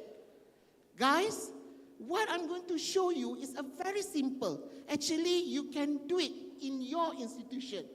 Tak mahal. Benda ini percuma saja Bapak. Okay, selalu bila saya cakap orang kata mahal. Ini percuma aja Bapak. Student saya boleh publish dalam jurnal impact factor more than 15 impact factor. Okay, ini senang, ini mudah. Itu sebab saya bukan nak ajar, kita saling sharing. Sharing is caring. This is what we call anodization. Anodization. Any one of you have worked with anodization before? Anodization ni kalau pernah belajar di SME, sekolah menengah dipanggilnya apa? SMA. Okay, kalau pernah belajar di sekolah SMA, you all pernah belajar kan? Kita namakan dia hydrolysis, where you put two electrodes, basically you have an electrolyte, and then kita akan nampak, itu kita panggil electroplating. Katakan ada gold, kita ada cincin, okay, lepas tu kita nak plate dengan gold, kita buat electroplating. Actually, scientists have found out, you change the polarity of you punya electrode, you come out with anodization technique. Anodization ni very simple. Tak mahal pun ibu, tak mahal bapa. Ini saja yang saya pakai. Boleh dapat impact factor 15. Okay? So apa yang saya buat di sini adalah buat dua ini saja. Kita ada satu working electrode and then we do have counter electrode. Working electrode has to be foil. In here, I'm using foil niobium. Niobium je sikit ada mahal. Okay, tapi tak mahal sangat, boleh beli, boleh mampu. Kalau dalam Malaysia ringgit, satu niobium costly about 1,500 ringgit. Okay, boleh pakai untuk 30 ke 50 kali. Okay, apa beza dia? Ini dia beza dia. Kalau nak buat nanoporos, if you want to come up with a nanoporous structure, I will show you kejap lagi what is nanoporous. Okay, you need to use ammonium fluoride. If let's say you want to make a nano channel, you can use potassium phosphate. Boleh ambil ibu resepinya, saya halalkan. Okay, kembangkan, ambil ibu, tak ada masalah. Alright, teruskan. So basically, next, daripada simple method begini, kita dapat ini. This is what we call nanoporous. This is what we call nanoporous. The foil, satu lapisan foil, you dip inside the electrolyte, you put some bias, you will see like this. You nampak tak dia macam, if kita mandi, kita ada pakai sponge. Sponge kan ada holo banyak, ada lubang-lubang. So this is what making lubang dekat dalam situ. Why it is very important untuk gas sensor? Because if you have many holes, the gas will go diffuse in your foil. So you will increase the performance of the gas sensor. So this is very good process. So basically, when I showed this to Melbourne University and they start laughing, they said that they need a very expensive equipment, but scientists in other countries can get just spend roughly about 2,000 ringgit Malaysia to get this one. So you can do it. Okay, you can do it as well. Next please. Ada masa lagi kalau ibu? Ada masa, ada masih berbaki. Okay, these are the setup for gas sensor. Very simple. Basically, you need a synthetic air and hydrogen. And then this is our testing chamber. So you have a chamber. Then when you purge your gas here, and then you're going to see a result. Next, please. Okay, these are the results that we got. Basically, kita tengok pada different concentration, different thickness of the porous. This is 1 micron, the green color. The red color is 2 micron. So basically, you see it repeatable as well. So with that, we managed to publish this paper in electrochemistry communication. All right? Next, please. Next. This is something wonderful. Belum ibu tadi. Okay. Yang ini, nano channel. Nano channel memang susah nak buat. But anodization, the similar technique. We do not change anything. Setup is the same thing. We only change the chemical. Previously, we are using ammonium phosphate. Now we change to potassium phosphate. Okay? So what we did is basically we come out with nano channel. You see? Nano channel. Buat tadi je. You do not have to buy 1,000, 1 million, 2 million equipment. You just use that simple setup, you manage to get ini. And you can publish lagi tinggi impact factor dia. Next please. We use this one for application for dye-synthesized solar cell. Next please. So you can see the current. Basically for 10 micrometer nanochannel, it can produce up to 4.48% of. Just now when we do electrodeposition PN junction is only 1. Here is multiplied by 4 times, which is something very good. Okay, next please. I'm going to finish after this. This is my last, I guess this is my last step, last slide. Next please. Okay, I would like to acknowledge to all the professors, to all the universities working with us, University of Sydney, Queensland University of Technology, RMIT, UITM, University Malaya, and to all of the staff of College of Engineering, University Technology Mara. Currently, for this year, we start to work with Polytechnic Negeri Ujung Pandang. Where is Dr. Dharma? Where is Dr. Dharma? Okay, we already published 2 papers together, right, Dr. Dharma? Okay, but working with Dr. Dharma is basically, we would like to get, to check in terms of using chemometric analysis, spectroscopy. This is something deviate from what we did. We normally do some experiment in the lab. That's why we said to Dr. Dharma, we would like to get something different. So she is expert in terms of chemometric. So we work with her, and then alhamdulillah. Okay, that's why my message is very simple. You need a collaborator. We in UITM also, we need a collaborator. We cannot work in silo. You cannot work in university-centric or institution-centric. Let's work together. Wabillahi taufiq wa hidayah. Assalamualaikum warahmatullahi ta'ala wabarakatuh. Thank you so much, Prof. Sabirin. Interesting, a lot of interesting terms discussed, presented by Prof. Sabirin.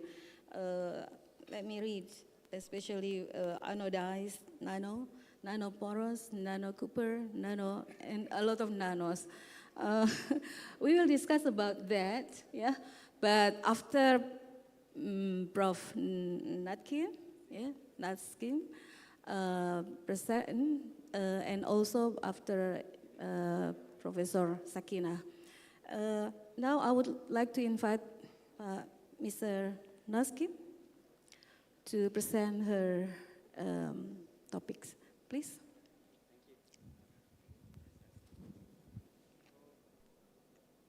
Thank you. Yeah. So I think that it would be more relaxed. Okay, I will sit here and then talk a bit by a bit. Okay, so just from the very advanced technology to something that's more relaxed. Okay, so please upload my slide. Thank you. Okay, first of all, thank you for introducing my background. Okay, and again, so thank you very much. Yeah, for your very welcome hospitality, me to this conference. Okay, so thank you that to invite me as one of the keynote speaker of this conference. Okay, so the first international multidisciplinary, in conference of applied and science, and yeah. So so my talk, not difficult, but I will go to in some story from my university. Okay, so please upload my slide. Okay. So if you think about that, if the academic staff, student, and community can work together in any project, that would be very good for the social. And again, I will be the representative of Chiang Mai Ratchapat University to deliver the story of agroforestry project, to you, that I can share and learn from you too. Okay, please, the next slide. Yes. Okay, I'll start, how that this agroforestry project comes, and how can give you some basic information of the agroforestry in the northern region of Thailand. Okay, in the second section, I will show you that how my university, work with the community and the student and staff, to do some collaboration, to show and get some idea about the agroforestry project. And the last section, I will deliver about some value of this project back to both community and university, okay? And we'll find that some social innovation of this project too, okay? So next slide, please.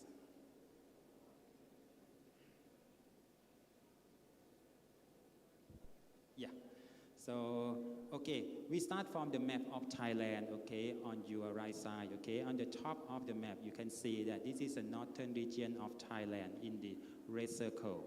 Okay, this is a green area that plenty of the forest. Okay. Even though that forest area in Thailand is quite not that much in Indonesia. Okay, in Indonesia it should be around more than 5 times higher in Thailand. Okay, but now in the northern region, still the plenty of the forest area around 63%. And recently, okay, in Thailand. We have the Thailand forest policy, okay, to say that, okay, so the forest area, you need to, to work together in between community and other authorities, okay, to conserve and increase the economic purposes to get the forest area more than 40% of the total area in this country, okay. So this is the thing that we put in the aim of this agroforestry project. Next slide, please. Yeah. However, okay, if you see that this is a graph show you that, okay, since 1961, okay, Thailand has around 50% of the forest area, okay, and later on, okay, it's dropping. In 1998, only half of the total area, okay, and later the government, okay, has introduced the reforest project to increase the area of forest in Thailand. However, it's still under the policy. Currently, okay, there are a lot of issues in the northern region of Thailand. Deforestation is one of the big issue that, okay, the community people, okay, they don't rely on the policy. More than that, okay, there are some man-made and natural fireworks in that area, causing a lot of the negative impact to the villages, okay. For example, in the rainy season, they have a lot of the, strong flood to the village, destroy a lot of the rice field, farm, and houses of the villagers. Another issue is about the health issue. Okay, in the summertime, okay, there are the issue of the microparticle PM 2.5. Okay, in that area, that's caused the health issue to the local people and the people in the neighboring country. Okay, so the statistics show you that, okay, in the last 2 years, okay, so there was an increase in the PM 2.5 in Thailand, in particular in the northern region, okay, which is exceed the World Health Organization recommendation. So this is a risk of our health and environment in that region, okay. In this case, this comes to that the collaboration, okay, of the university and the community. Okay, thank you. Next slide, please. Okay, so, okay, when we work together between university and community, okay, so the local people as well as the local government, okay, so we have the consensus that, okay, forest is the thing that we need to conserve. In this case, okay, this area is just like the origin of everything to our life, okay? So if you see that, okay, this is the diagram show you that different, parts of the forest in just general, okay? So for the hill evergreen forest, this is a very high land that we need to conserve, okay? And just lower that, okay, this watershed area, this is the origin of water to supply agriculture and village. Say, down to the hillside farming as well as the rice cultivation, okay, there are some local people, okay, settle there to be the, village to support the, agricultural activities as well as the life. Okay, so just imagine that this is the very big classroom that allow that not just only the community but university, okay, academic staff and the student that can use this area, okay, to study, to learn and share together with the community. So we finally talk to, academic staff in the uni as well as the student that, okay, from different disciplines that we work together in the same project. So finally, this project is the uni project that allow everyone in the university to learn and share, okay, because the issue is affect all of us. Okay, next slide. Yeah, and finally, okay, we have introduced the agroforestry, which is the land management that combine the trees, animals, feeding, okay, crops, and okay, living in the communities together.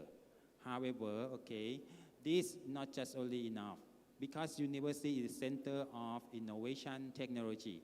So for the agroforestry project, we need to support, okay, with just some or like the basic technology or advanced technology to support the community. Okay, depends on the field of study.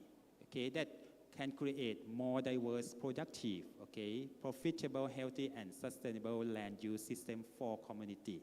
So this is the thing that university is at the background. Okay, again, this project also supports the sustainable development of UN. Okay, for example, okay, if the local people can use the forest wisely so that they will get an income from the forest products, okay? So the forest can capture the carbon, okay, and storage the fertile soil, okay? They can get some medicinal plants in the forest, and also this can serve the biodiversity, okay, both wildlife and indigenous plants in the forest, okay? This is the benefit that, okay, that our project will support, okay, not just only learning in the community, but also, okay, the world sustainable development. Okay, next slide, please. Okay, so this is my workplace, okay. Chiang Mai Ratchapat University, okay, is the northern region of Thailand, and we are the community development university, okay. So we support the university, this community with the, service and research, okay, in 4 dimensions. The first thing is natural. Second one is economy, well-being, and social, okay. And recently, we have established the university center. We call this center as Social and Science Learning Center, okay.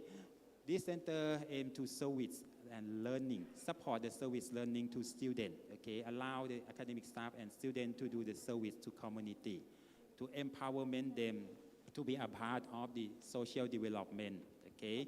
So this is the thing that, okay, we have the big learning space for everyone in the university, not just only in the university area, but across to the community. Okay, next slide, please. Yeah. Just brief, okay, about the service learning. So service learning is the thing that combine, okay, community service. Okay, this is part of university should do, and again, learning of the student. Okay, we combine 2 things together. Okay, the first thing is the collaboration with the community. So we need to find that what's, the pain point that the community needs in general. Okay, we bring this 10 point back to the university. Okay, discuss with our staff and then go back to the community. Okay, we also allow the student to work in the part of this project. The thing is, because there are many students from different disciplines, so they need to work into each other. Each student has their skills and their knowledge from their study. Okay, so how can they, work with other students in different disciplines, work with the community, and as well under the supervision of the academic staff. Okay, so this is the thing that we need, that, okay, the students not just only learn in the classroom, okay, and read the text, but they need to work with the community, try to transfer the knowledge from the textbook into the real world. This is the thing that we need from the service learning, okay? And the last thing is about the reflection.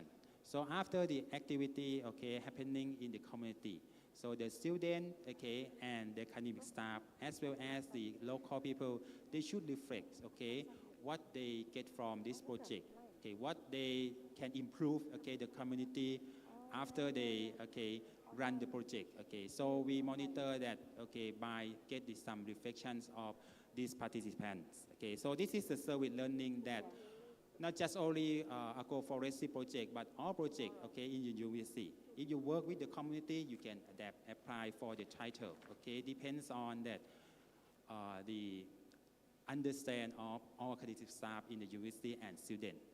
Okay, next slide, please. Okay. So I show you that this is the agroforestry, okay, project that, okay, the first thing that we bring the community together, okay, to engage in the project, okay. So student, okay, academic staff and researchers, okay, work together, okay, to define what activity we should do, okay, to make the social better, okay. For example, some students, okay, they learn about the biology, okay. They usually go to the forest to do the biodiversity survey, okay. They have the record to record, okay, wildlife and everything, okay. This is the thing that they like. We also support, okay, for some students, okay, they work with the community, okay, to protect the forest by making the some forest, defense, okay. So that in the summertime, okay, if a high temperature, that's the reason that they can monitor that, okay, the forest fire easily, okay, and then avoid the fire to destroy the village. Some students, okay, they also support and promote the ecotourism, tourism in the forest, okay, and some also, okay, educational students, they also focus on how they can make these learnings lesson to the school, okay, just around the forest, okay, so the student in the next generation that they can understand and know why they need to conserve the forest, okay. And other, for example, business student, they can support by promote the local enterprise, okay, for some thing from the forest, okay, they make the new products and then promote the, local enterprise, okay. So this is the thing that, okay, we get the benefits a lot from agroforestry, but we need to do it systematically, okay. So everything should be in a holistic one that we go into the same direction. Okay, thank you. Yeah, next one. Okay. The thing that the university need to communicate well to public is, okay, so we need to do some activity. For example, in my unit, okay, next week we will have the regional conference and symposium of botanical exhibition, okay. We will report the progress of the agroforestry project as well as the success of some area, okay, in the northern region, okay. We invite the community to learn and share their experience with our project. So this is the thing that we can deliver our social service to the public, okay. In more than that, okay, for the advanced research, okay, we have the another institute called Asian Development Institute, okay, to promote the renewable energy for the remote area, okay. So they usually, okay, they call their college technician, okay. So they work, okay, with the community technician, okay, to build something. For example, the solar panels to, save the energy because in the remote area they don't have electricity much, okay. So they need something that they can support their daily life, okay. And again, for the air quality, we have a lot of the station in the community to record and monitor the quality of the air, including the PM 2.5, okay. So this data will go to the university as well as we can report to the other parts of the world, okay. So this is a thing that we can apply science technology, okay, to support the community. Yeah, Next slide, please. Okay, so we have done a lot of activities in the community. The thing is we need to analyze it. What is the value of this activity that we give to the community and how it can improve our education in university. Okay, so value is the thing that we need to analyze. Okay, based on the Professor Potter, okay, from economics. So he stated about that. Okay, activities start from the forest, okay, to our education engagement with the community. This thing has a value. So we define this value that we have, okay, not just only learning in the university, but again, learning in the community too. Next slide, please. Yeah, you can see from this summarized, okay, so we say that, okay, in the forest, there are so many resources, okay, so the community normally, they have plenty of resources, but sometimes that they misuse it, okay, so multidisciplines of study and research, okay, from school, polytechnic, university work together, okay? So we try to, allow students from multidisciplinary, okay, to work with the community. In particular, okay, agroforestry activity. So in this part, okay, we need, applied science a lot from agriculture, okay, from the what else is basic science, environmental science, okay, engineering, okay, to support for the agroforestry project, okay. So this is the thing that, in the final stage, okay, we also require that business student, okay, to support for the community marketing, okay, co-brand, set the standard on online marketing. That's the community, they also require a lot. Okay, this is the thing that, this is the whole chain of our project, okay, that, okay, allow, okay, community and multidisciplinary to join for the university project. Okay, next slide, please. Yeah, okay, the thing that, okay, how university can make our student to be the social engineer. Social engineer concept is about the person that who can care about various issues in the society, okay? So now that the student in the university, you know that sometimes they just only interested in the mobile phone, okay, and information, everything, but they have never learned, okay, for the social outside the university, okay? In this case, we introduce the social engineer to them so they can make the better community, okay? One project that, okay, many students from this different disciplinary work together, okay, this Green Road project, okay? The Green Road project starts from the civil engineer, okay? So they would like to reduce a lot of the plastic bag in the city, okay? So they brought the plastic bag, okay? And then they have the environmental engineer, okay, to work together to make the bricks, okay? So you can see in this slide the brick, the shape is like the cats, okay? So the cats can make it for the road. And later, okay, this go to the education. Okay, students in education, they can use this brick to make the playground for the student in school. So this is the thing that they work together. But the thing that they need to work, okay, and share their experience. So the thing that they will, build the social engineer for this, our community. Next slide, please.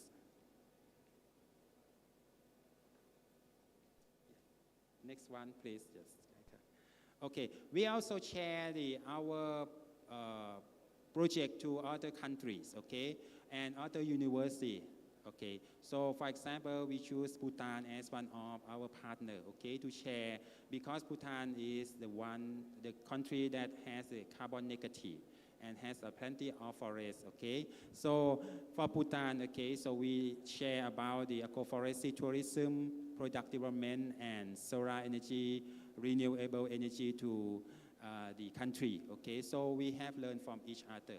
So how can we conserve the forest like in Bhutan? Why this country has a negative carbon emission? And in Thailand as well as here in Indonesia, okay? So we have a lot of collaboration that we can work and learn and share together. Next slide, please.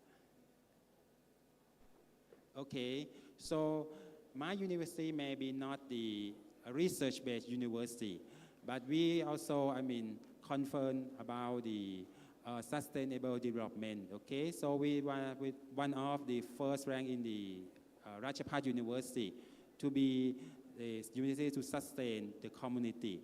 And we also will progress our project, okay, to be a part of the world, okay. So each year we have the report, okay, annual report to community, to the province, and to the government, okay, about our activity that work with the communities. Okay, next slide. And the last one, okay, I would summary, okay, give you summary for my talk, okay. So forest, it's just one issue, okay, raised from the community, okay. The main things is about how can work, okay, with community, university students, staff, okay, everything also concerned about the social issue or not, okay. And again, the university need to support, okay, not just only the budget, but only allow us to work with the community, because we need a lot of multidisciplinary to work together, learn and share, because social issue is not just like the simple problem that we can use just only one disciplinary to solve it, okay. So in this case, we finally, okay, get the community development as well as achieved by addressing the the service learning and social engineer, okay, is a part of our student, okay, to fulfill their disciplines, okay. Thank you very much for your listening.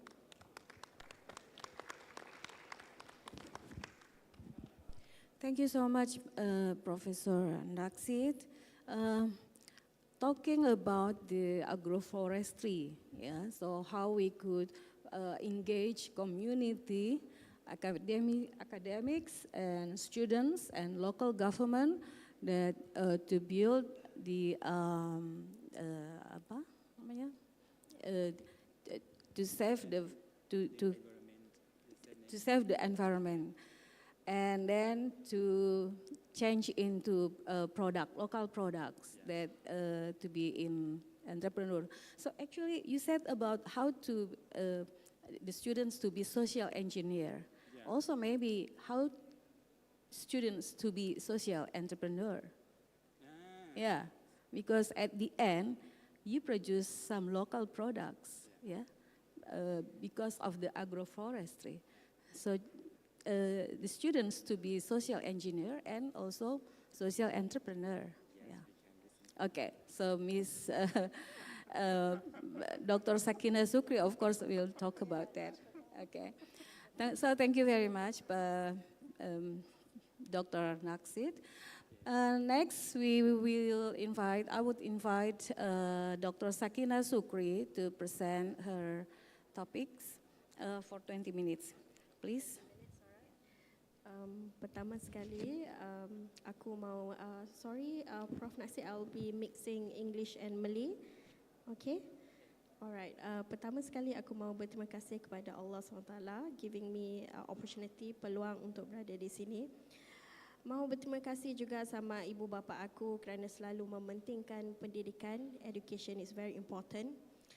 Berterima kasih juga kepada suamiku for 17 years together. And terima kasih juga kepada organizer untuk menjemput aku ke sini untuk memberi keynote speaker about sustainability. And horrible guests, hadirin hadirat, and I will start my presentation on sustainability entrepreneurship. Alright, in Malaysia, my major and my minor is management or business or marketing. Well, a bit different with Prof Sabirin and Prof Naksit on their major. But for today, we will continue about sustainability and how they impact the earth and environment and how it can sustain the small businesses. Okay, next slide, please.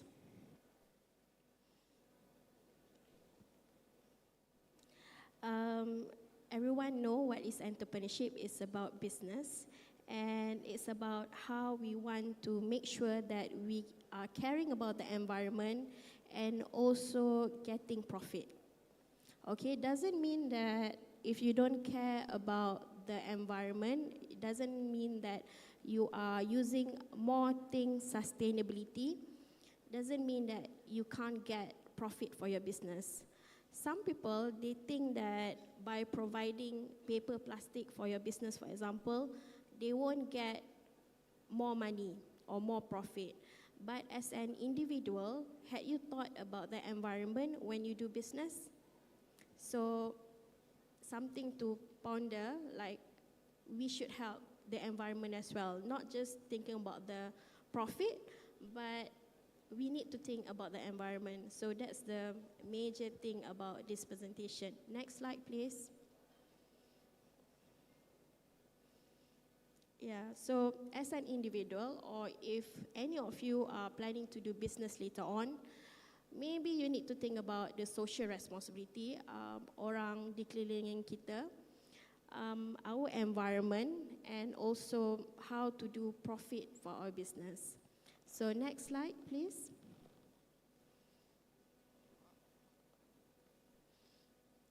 Enggak ada slide ya.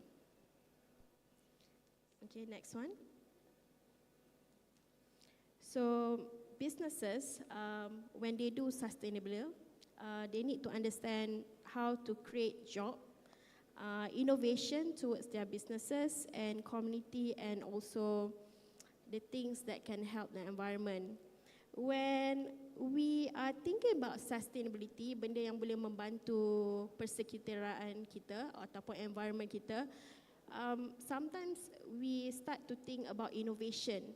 How to help the environment. For example, nowadays we can see people giving paper plastic bag or paper bag, or maybe they start giving paper bags, or they start giving reusable cups, or something that can always sustain the things that we are using daily.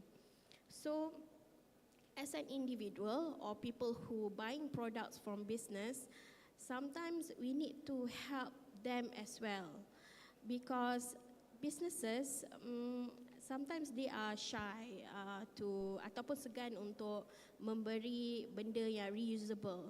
But sometimes we as individual, if we make it as an habit ataupun benda yang selalu kita buat, seperti contoh membawa bag shopping sendiri, ataupun kita membawa Tupperware sendiri, ataupun bawa kaltus sendiri, ataupun tidak menggunakan plastik, kita membantu perniagaan juga. Because sometimes, especially negara yang macam Malaysia, Indonesia, India, Sri Lanka, especially the emerging country, sometimes it's hard for us to practice sustainability. Sometimes it's hard. I'm not sure well, maybe we should question ourselves as well. Why is hard for us to practice sustainability? So it comes from ourselves, why it is hard. All right, next slide, please.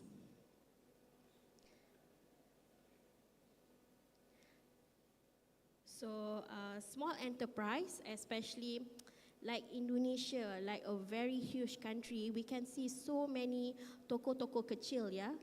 Not like in Malaysia, not like in China, but in Indonesia especially. There's so many small businesses. But have you seen these small businesses, how they are doing to help the environment? So something that we need to encourage them as well, to make sure that they are creating sustainability in their business forum, okay? Because not everyone is educated and not everyone have the understanding of what's the meaning of sustainability. But we do know that sustainability is very important in terms of our environment later on, okay? Seperti contoh, sampah-sampah di sungai, all of that is very bad for the environment. Okay, next slide. So, for example, businesses, they can go for green technology, resource conservation, and a lot of CSR activities, like Prof. Nasir said just now. a lot of things that we can help the environment by doing activities, okay, sustainability activities. For example, planting trees, for example, reducing using the plastic, and for example, giving talks on sustainability. This is also another initiative of making people aware and reminding, because some people, they do know about sustainability. They do know, but they forgot. Okay, kita manusia, kita tak sempurna. Only God is perfect. So, we always forgot, okay? And sometimes we need reminder on how to help the environment, because this is future. It's not just for us. Next slide, please. So, entrepreneurship have a lot of challenges, okay? Especially toko-toko kecil di Indonesia, di Malaysia, they have very much challenges because it comes from the, honestly saying, from our mindset as well. Okay, for example, we go to shop, we buy something, we say, plastic ada tak? Okay, that's one of the thing that destroys sustainability because of our own current mindset. Okay, but if entrepreneur can do that and consumer can also help, maybe we can achieve this sustainability goal in the future. Next one. So innovation, environment, resource is also a sustainability topic that we need to understand. Next one. So there's many examples of successful entrepreneurship, but most of them come from developed country. Sorry to say, but developed country have a lot of good case study for sustainability type of models, okay? Next slide.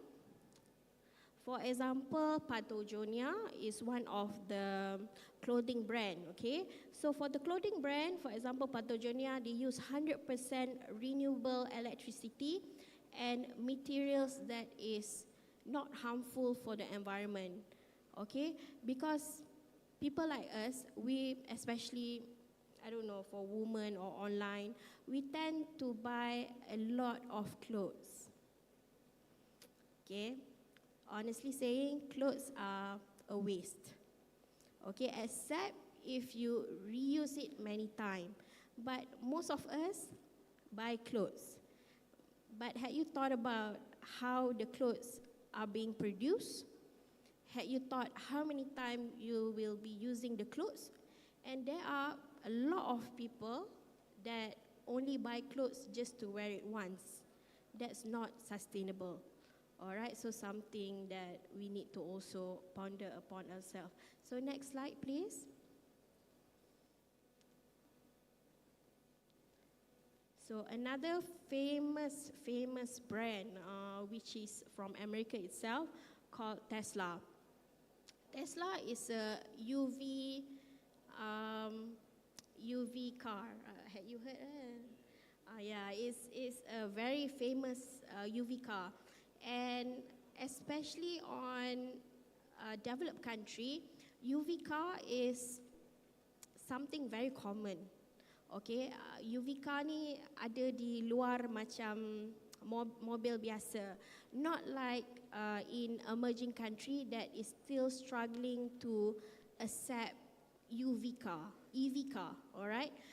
But countries like US, Poland, UK, Australia, having EV car is getting better. And we understand that electric car is better than gas in terms of caring for the environment. So next slide. In terms of Tesla as a business, they always think about the environment, product, their employees, and also their supply chain, how they can make sure that they are not harming the environment. All right, next one. So this is another example of why Tesla is doing it. For example, they are using solar panels for their supply chain, their manufacturing company, in order to conserve energy. Next one. And this is a typical and a very good example from my country. It's a small businesses that sells lip balm and deodorant, okay? I'm not sure if any of you are familiar with this, but they use the packaging in a paper type, and the ingredient is also environmental friendly, organic, okay? Most of us don't really buy this type of stuff, maybe because it is more expensive or it's hard to find. But as a consumer, if you have choice to save the environment or to be more friendly, maybe this type of things, for example, EV cars, natural product is a very good initiative for us to help the environment. So next slide. So this is the university that I'm working for. Okay, a bit late to introduce. So this is the university that I'm working for. It's a private university, but alhamdulillah, it's already MOU with Hanadia University. And it's a private university, and I'm proud to say this is #1 university for sustainability. Okay, so I hope UiTM will not catch, or maybe it's good, because we need to take care of the environment. One of the things that I'm impressed of my university, next slide, they have a lot of initiative. For example, solar panels for their energy. And secondly is the latest thing that they had plot is the electric vehicle charging point. Okay, which most university in the emerging country, they don't have that. Okay, maybe because it costs a lot. And second, like I said, not many people are using EV cars, especially emerging countries. But maybe in the future, by doing this initiative, people would motivate to use EV cars because they think, in the university we have that EV, so I can buy EV cars. So it depends on the consumer perception again. So next. So this is UN SAP as well on sustainability on the countries. Next slide. So that's all. Next slide. So of course, government is always the major encourage for sustainability as well, but waiting for government encouragement is sometimes sometimes not too encouraging. So maybe we as individual, we need to initiate it first, rather than just waiting for government help.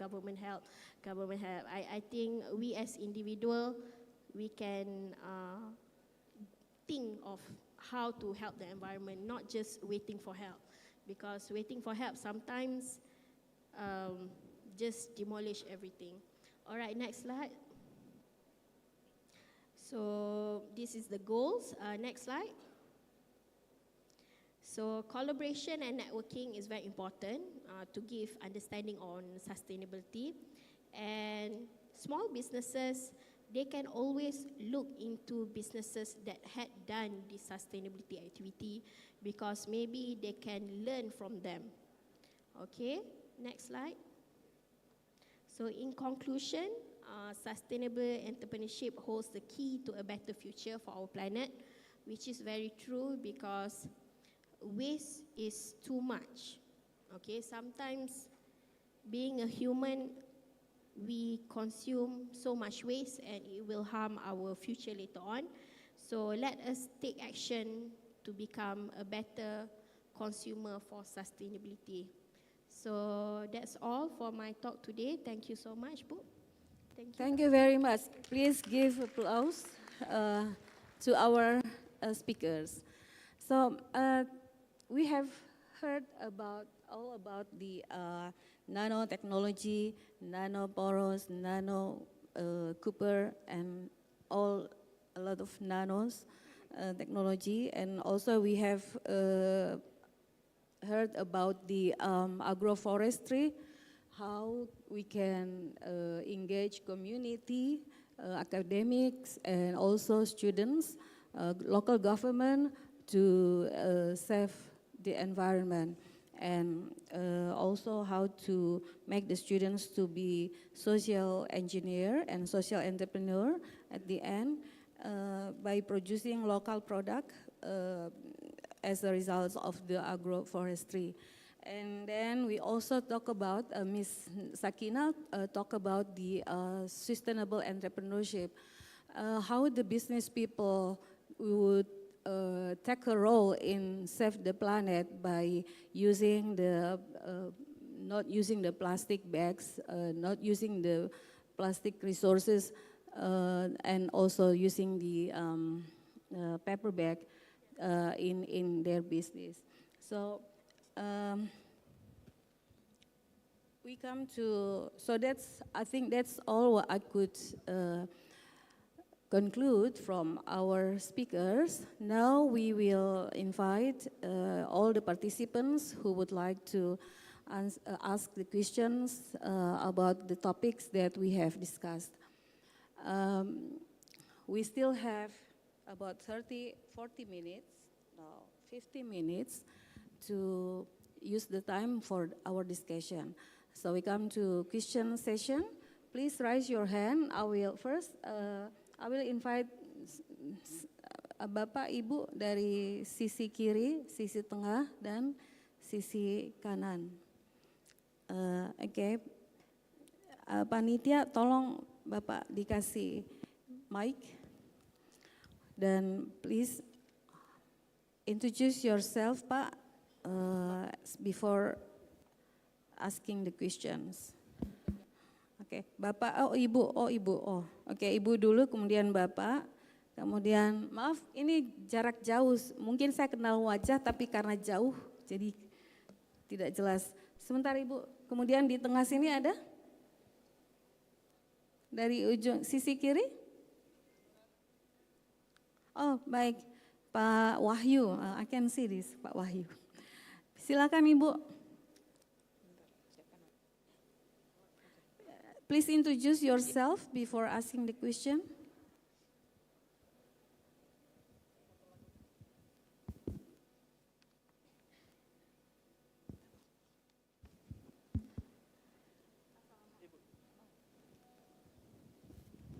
Cek, oke. Assalamualaikum warahmatullahi wabarakatuh. I will introduce myself. My name is Aprizawati, and this is my team. We are from Bengkalis, Pulau Bengkalis, Riau. Ya jauh kami datang ke sini. Wow, yeah. Dan sangat menyenangkan. Baik, pertanyaan saya mewakili teman-teman saya ingin bertanya kepada Profesor Naksit from Thailand. As we know that Indonesia has huge forests, so I just want you to give your point of view about my country in managing the forest. Is it successful or not? Then in our campus, we implement a green campus by planting trees as a symbol to create a beautiful environment. Even though we don't have a forestry department here, what steps do you think we take in creating social engineers for students to facilitate our dreams without disrupting the existing? Okay, so sustainability is not just like the project, okay, start and then finish, and then you get sustainability and then done everything. So it need to conserve everything, okay, not only in the community, but our students, they need to, change the mindset, okay. So we need to conserve from generation to generation, okay, from you to your student, from your student to next generation. So in this case, I think that, okay, it will, last forever for the, sustainability. Yeah, thank you. Another question, how long would the agroforestry will take time? Okay, for this project, okay. Yeah, for this project.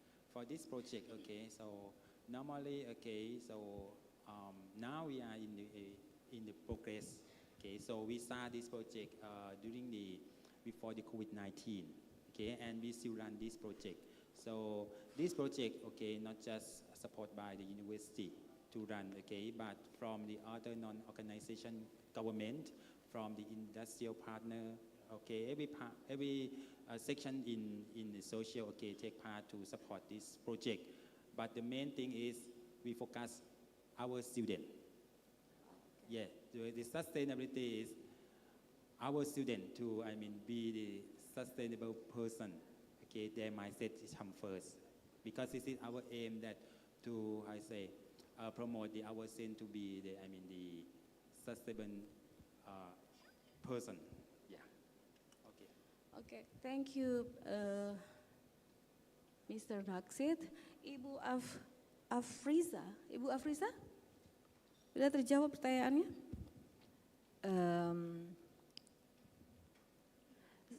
Yeah, I just confused how long it means that we need to focus on students, right? So, so in your project, is there like security for check all their activities? Maybe the lecturer or the who? Yeah, do you have organization to control their activities in your, like a supervisor?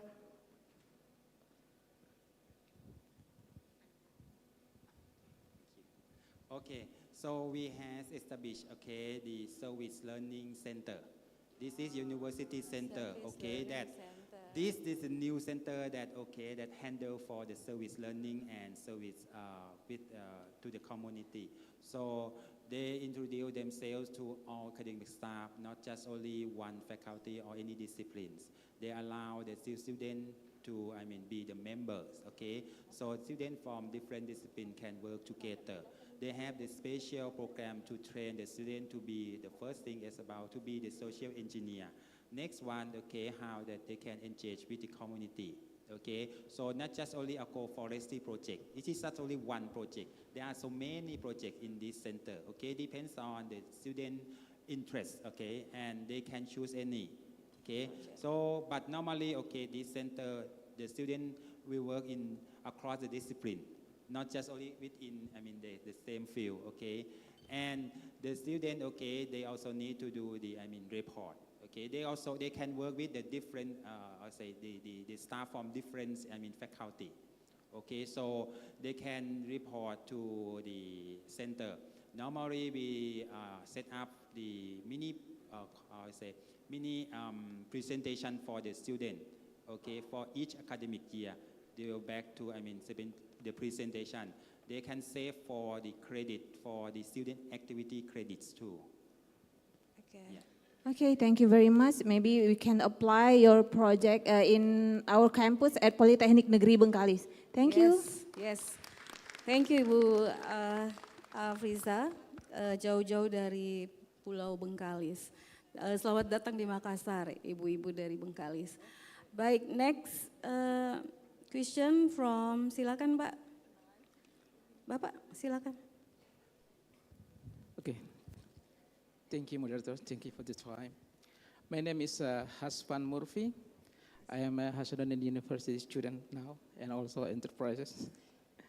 And then the first thing for Associate Professor Naksit, at interesting things, talk about the agroforestry.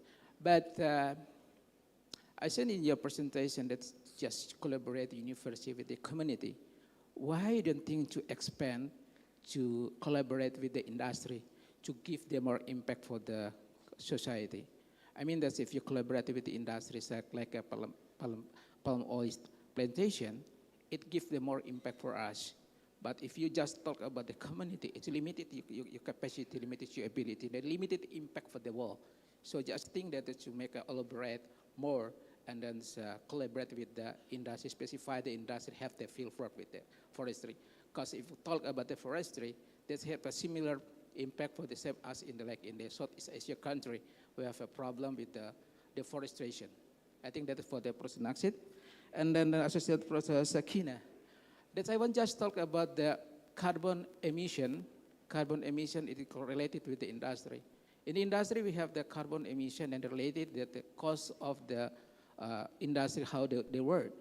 If they have a carbon industry index, it is related to deduct the cost, especially have the special loan, and then they have provide the lower carbon emission, they have like a subsidy. And then also like I said that before, that for the palm industry, they already counted how many the impact for the carbon emission if they open the field and they're doing the deforestation.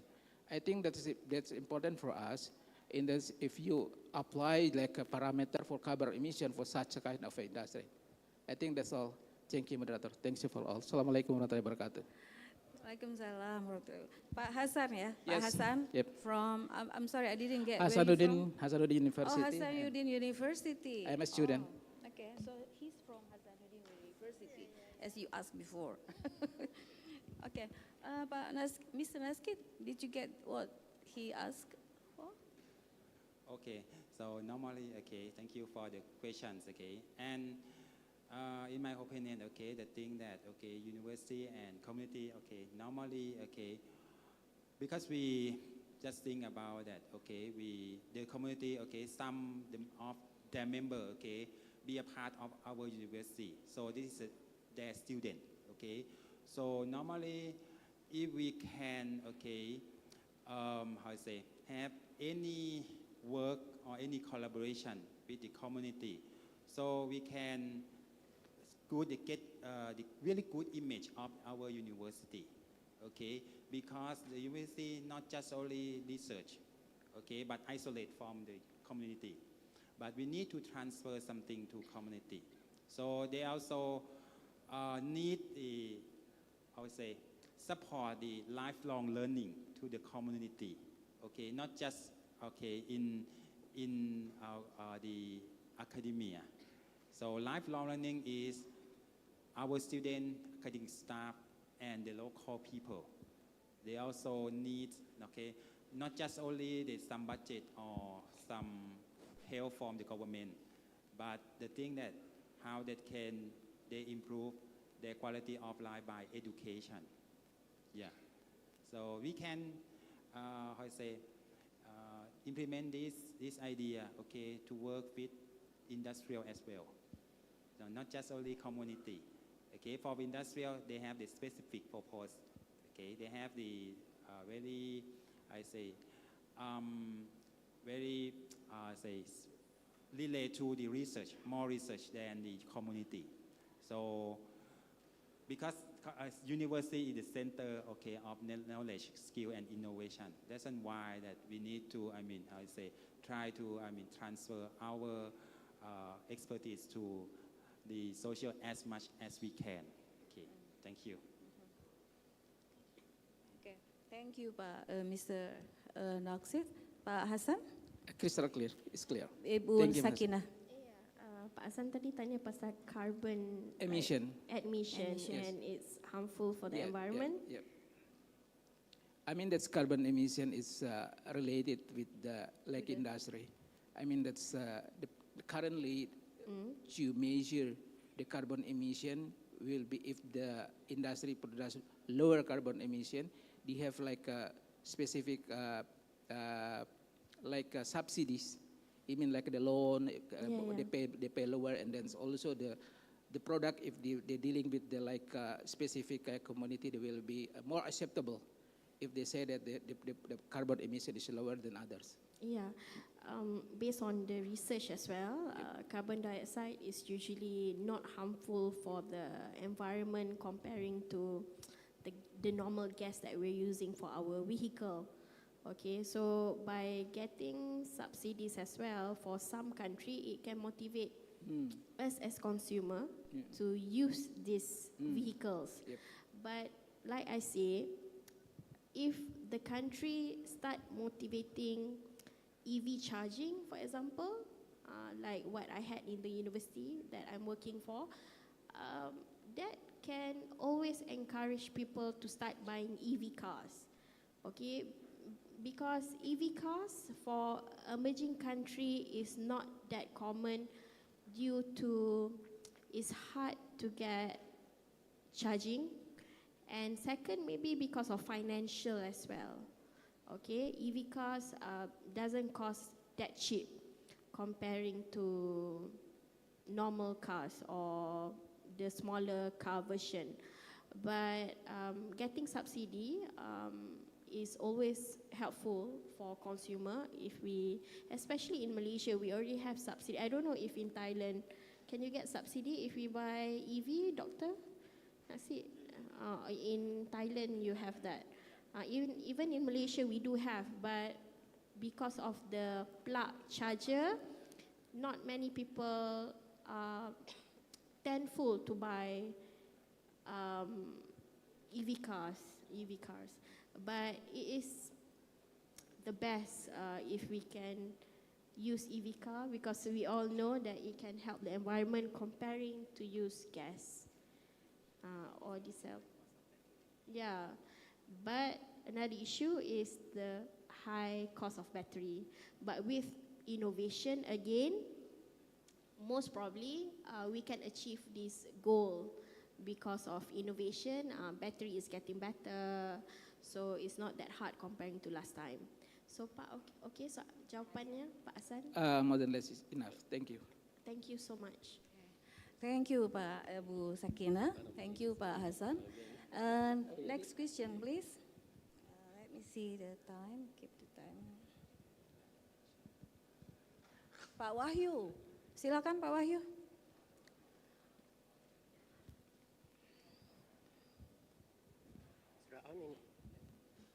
Ya, terima kasih. Saya Wahyu Budi Utomo dari Politeknik Negeri Ujung Pandang, Chemical Engineering Department.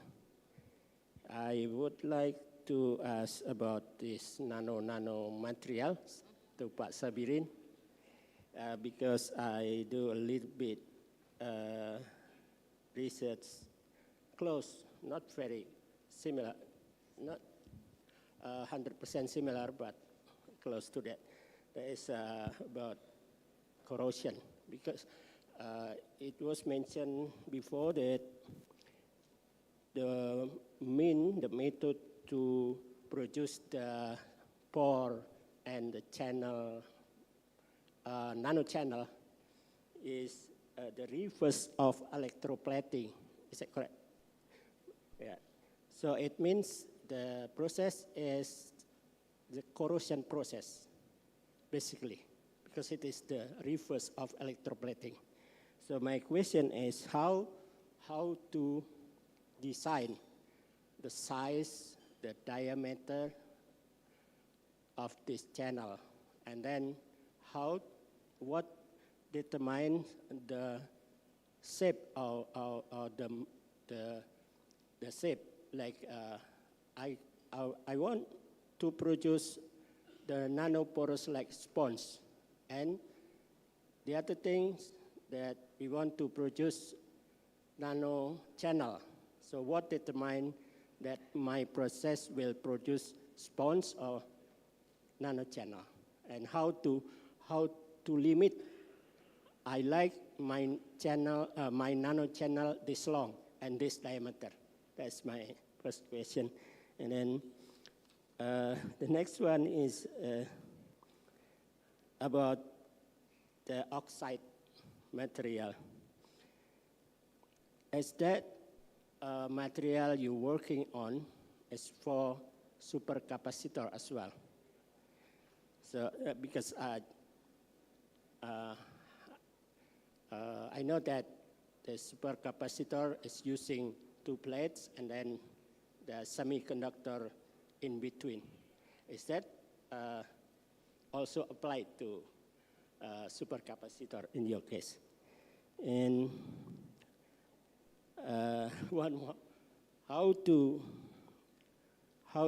design as well that your oxide material, what is the base for your oxide material to sit on? Is it metal, is it polymer, or other material? Yes, thank you. Okay, thank you Pak Wahyu. Please, Prof. Sabirin, answer the question, please. Salam Pak Wahyu. Thanks for that. I think it's quite a number of questions. I do not know whether I'm going to miss it or not. If I miss any questions, you just let me know. All right. Regarding about, you were asking how to decide the diameter, how to decide the nanoporous structure, and etc. Okay, when you do, this is what we call crude method. Crude method means something which is very crude way. You have to remember, when we become an engineer for materials, whether you go with high-end equipment, for high-end equipment, yes, you can control the diameter, you can control it. But this is a crude way. Crude way means something, macam mana saya mau bilang, dia buat benda tu dia akan jadi. It is difficult to control the diameter, the size for crude method. It is very difficult to control because naturally when we dip our fall in the electrolyte, so the potassium, the fluorines will going to eat that particular substrate. That's why it's making a hole or nanochannel or nanotubes. That's why it is more dependable on what type of application you want to use. To control the diameter is quite difficult, but you need to know what sort of application you want to use. So when you fabricate something, at the end of the tunnel, you need to know apa jenis aplikasi, what type of application do you want to use. In my case just now, I show for solar cell, and the other one is basically for gas sensor. So for gas sensor and solar cell, they won't care in terms of diameter and etc. Because for solar cell, we want to absorb a lot of dye. So that's why we have a lot of nanochannel, so we will absorb a lot of dye. For gas sensor, because we want to expose a lot of gas particle, so that's why it goes with nanoporous. Okay, that's one thing. Another question, Pak Wahyu was asking, supercapacitor. Okay, supercapacitor. There are two terms, superconductor, or you are asking me a supercapacitor? Supercapacitor. Supercapacitor. Okay, right. If you're talking about supercapacitor, you are right. We have a two plate and then metal oxide in the middle. Currently, I'm not investigating on supercapacitor because the thing is, okay, you are talking about high K permittivity, is it? High capacity. Yeah, high capacitor, high permittivity, epsilon, the epsilon number, is it? Okay, in my master's, I did that, but for my, later on, I did not do that. For high K capacitor, normally metal oxide like hafnium dioxide, zirconia dioxide, that is the best one. But for copper, for zinc oxide, I don't think that is good for high K capacitor because the permittivity, the epsilon, for silicon dioxide, the epsilon is only 1.2 EV, so it's not really good. They normally go with hafnium dioxide and zirconia dioxide, all right? And then other question, Pak Wahyu? Yeah, the first one, is it correct that the reverse of the electroplating is corrosion process? Yes, okay. Actually, in order to avoid corrosion process, then we do electroplating. Yeah, it reverse. Yes, it reverse. Because you electroplate something because you want to plate another metal on top of another metal. All right, that is electroplating. You are referring to corrosions. Normally, I know that because when you have ferrum, besi, okay, corrosion might happen. So in order to avoid that, normally they electroplate with gold or something else. So that is what we call electroplating. So it's a reverse of the corrosion method, actually. Yeah, right. Thank you very much. Thank you. I've answered your questions, right? Yeah. Thank you, Pak Wah. Thank you, Pak Wahyu. Thank you, Prof. Sabirin. Okay, we still have another 25 minutes before break, so I would still give opportunities to anyone who would like to ask question. Okay, Bapak di ujung sana. I know I can see you. You are from Singapore, right? Yes. Okay. Please introduce yourself, Pak, before asking questions.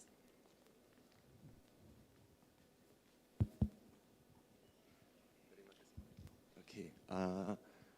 Selamat pagi. Pagi. Yeah. I am Pak Heng from Singapore Polytechnic. We are Singapore Polytechnic. Yeah. Terima kasih. Thank you. All right. So we first time for the conference and very interesting topic. Sorry, saya bahasa sikit-sikit. Yeah. Okay. To first speaker, professor from Malaysia. Prof. Sabirin. Prof. Diri. Yeah. Sabirin. Sabiri. Yeah. Can I just check because just now I was hearing several heavy metals like hafnium, this is zirconium. So from the environmental perspective, during the process of the experiments, is the toxicity being considered during the experiment? Yeah. And for our third professor, Ibu Sakina, yeah.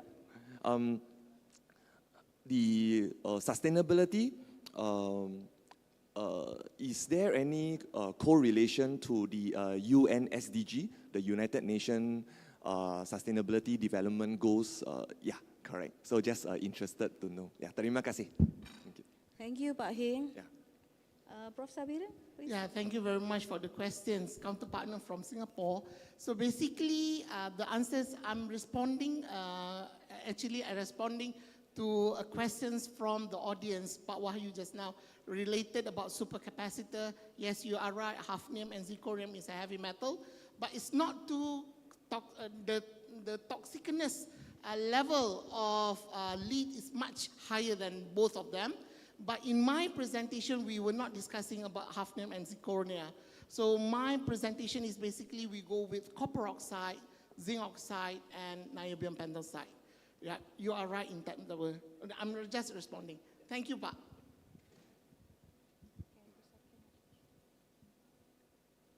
Thank you as well for the question. The question was whether sustainability answer the UN SG goals that we are also looking into. Is it okay if we open back my slide? Because actually I skipped the last slide, which is to answer the UNSG's goal. So, the next slide after this. Yep. So, it's answering the SDG goal. I skipped the slide because I'm taking so much time, but well, sustainability is answering this SDG goal. I'm sure Pak also know about this initiative. So, of course, understanding sustainability, for example, caring for the environment, using less plastic to care about life on land or life on below water is also another initiative that we need to always look into. So, answering the SDG goal, I have this slide just for that. All right, thank you, Pak, for the questions. Thank you so much. Thank you. Thank you. Let's give applause to our speakers and our participants. Please, another person, another participant. Help, please. Pak.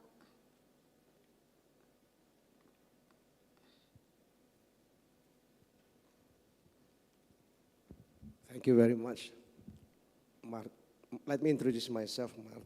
I'm Martin Suryaputra from State Polytechnic of Samarinda.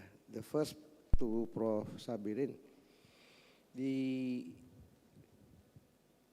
the issue that you have explained about electrolysis, for example, will it be, is it still PNP basis for the solar panel? And if it is PNP basis, will it increase or improve the current from the current situation?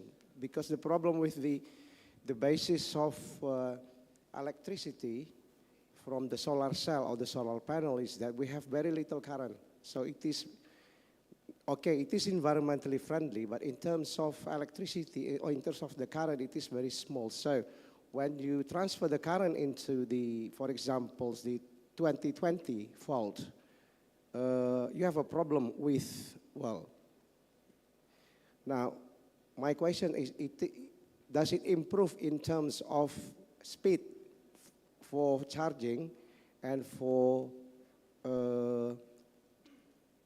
power generation or current generation specifically? Now, the second question, will it be useful or will it be applicable for the next, for example, electrolysis, meaning that we try to generate hydrogen from water in the future, okay?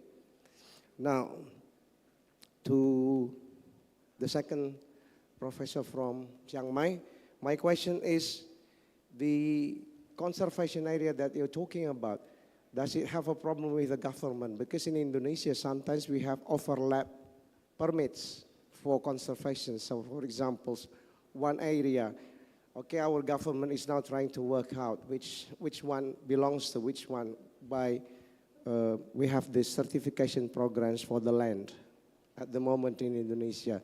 But the problem with conservation area is, in Indonesia, is still when we try to advise on the land use, we have problem with overlapping. Does it have a problem in Thailand? Okay. Now the third Ibu Sakina from Malaysia, for the small entrepreneur business, is it law enforcement? Is there a law enforcement by the government? Because in Indonesia, now small scale business to big business, they are not allowed to use plastic anymore. But it is because the law enforcement from the government. But in the small scale business, they have been using massively still the plastic for wrapping. Thank you very much. Thank you, Pak Sarif ya, Pak Sarif. Pak Martin Surya Putra. Pak Martin. Pak Martin, okay. Yeah, from Polytechnic Samarinda. Thank you. Terima kasih Pak Martin from Polytechnic Samarinda. Pak Martin. Right, thank you very much, Pak Marlik. Martin. Okay, all right. I'm so sorry for the wrong pronunciation just now. Okay, the thing is, you were asking two questions. I believe the second question is for the fuel cells, right? You were talking about fuel cells. The first question you were talking about, all right, it's really true. We have renewable energy. It's an issue. It's not an issue because when you talk about renewable energy, we still cannot compete with charcoal. Generations from the charcoal, we burning the charcoals and etc. I do know that some renewable energy like hydroelectrics, you are using water and etc. Yes, they can generate a lot of electricity. But for solar cells, you are right. Okay, up until now, the average for the solar cells in terms of PCE, power conversion efficiency, is only 25% when you convert. You cannot get more than that. Although there are a lot of research carried out, okay, there is certain limit. One of the limit basically is because of the silicon. Silicon is indirect band gap, it's not direct band gap. All right, so because silicon is the indirect band gap, so basically the wave propagation constant is already demolished during that at certain amount of periods. So that you cannot push it anymore unless people come up with a replacement of the silicon. Why I'm talking about silicon? Every solar panel nowadays, you are actually, I can surely say that 98% come from silicon. Yang kalah hitam atas bumbung itu, semuanya datang daripada silicon. Why silicon? Silicon come from sand. Sand is very cheap. You can find any place in the world, you boleh dapat jumpa pasir. That's why it's very cheap. People have said that there are some literature was saying that the way forward is basically you need to change to gallium nitride, gallium arsenide, and etc. But it is very costly. All right.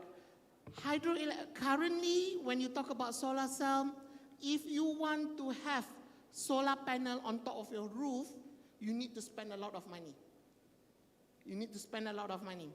And when you do energy harvesting, it takes a lot of time, a lot of months, a lot of years to compensate of what you have paid for the solar panels. That is the issues nowadays. All right, but I do believe that advance of the technology, advance of the research, we will penetrate. We will try to get something. That is my point of view. I absolutely agree with you. The numbers is not that great, but we need to have some backup. Like wind, tunnel wind, wind, everything. In fact, in Indonesia, Makassar, you have 2 turbines for the wind turbines, right? So I do know that. So yeah, you cannot really depend on that particular renewable energy at the moment. But I do believe as advanced technology move on, yeah, you should. We can somehow or rather improve the efficiency, and what we will get. That is what I said. More importantly, that every country in the world, or every institution, or every academia institution need to focus on this particular issue, right? Okay, and then for the cell fuels, yes, you are right, but the cost is very expensive at the moment.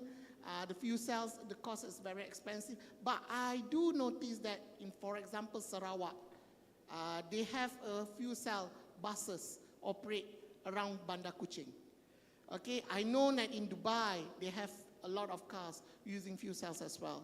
So, but the technology is there, sometimes whether the country can afford or the person can afford to buy, like EV. Not everyone can drive an EV car. Okay, it depends on the status of economics. You cannot compare developing country with a developed country. It's totally 2 different things. Right, I hope I answered your questions.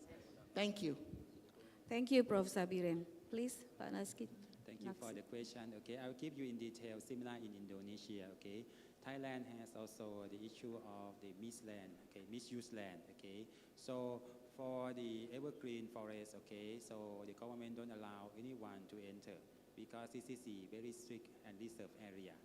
But for the, unused land or reforestation, okay, this area, they allow the, for example, the highland people, okay, the villagers to, do any activities that still sustain for the land, okay, for example, the safe agriculture, okay, organic agriculture, okay, for the, conservation of the any medicinal plants that possible. So in this case, okay, some that, okay, villager and the highland people, because of they sometimes that, okay, they follow the traditional agriculture, okay. After, the plantation, they just only burn everything, okay. So in this case, we, okay, university and the student, okay, so we work with them, okay, try to give them the new mindset of the sustainable, okay. So we introduce that any research, okay, any, participatory research with them, okay, to allow them to change, their behavior, which take time a lot, okay. So from using a lot of chemicals in the land, okay, so if we introduce the organic one, okay, they will take time, okay. But finally, okay, so they, after, successful in any area, so we also, communicate to other areas, so they follow this step, okay, and then finally we still, increase the land, safety land, and sustain for the. Thank you, Pak Naksit. Bu Sakinah? Pak, thank you so much, Indonesia.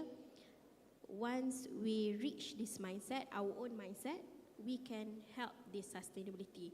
Because waiting for government initiative usually takes longer time, but if we ourselves push ourselves, for example, bringing our own reusable cups, for example, bringing our own Tupperware, or maybe bringing our own plastic bag or reusable bag, and also if we can afford EV cars, if we can afford, that can also be helpful for the environment, depending on our social status, because again and again, not everybody, especially in the developed country, can afford this EV car. That's why we tend to choose normal car or small car.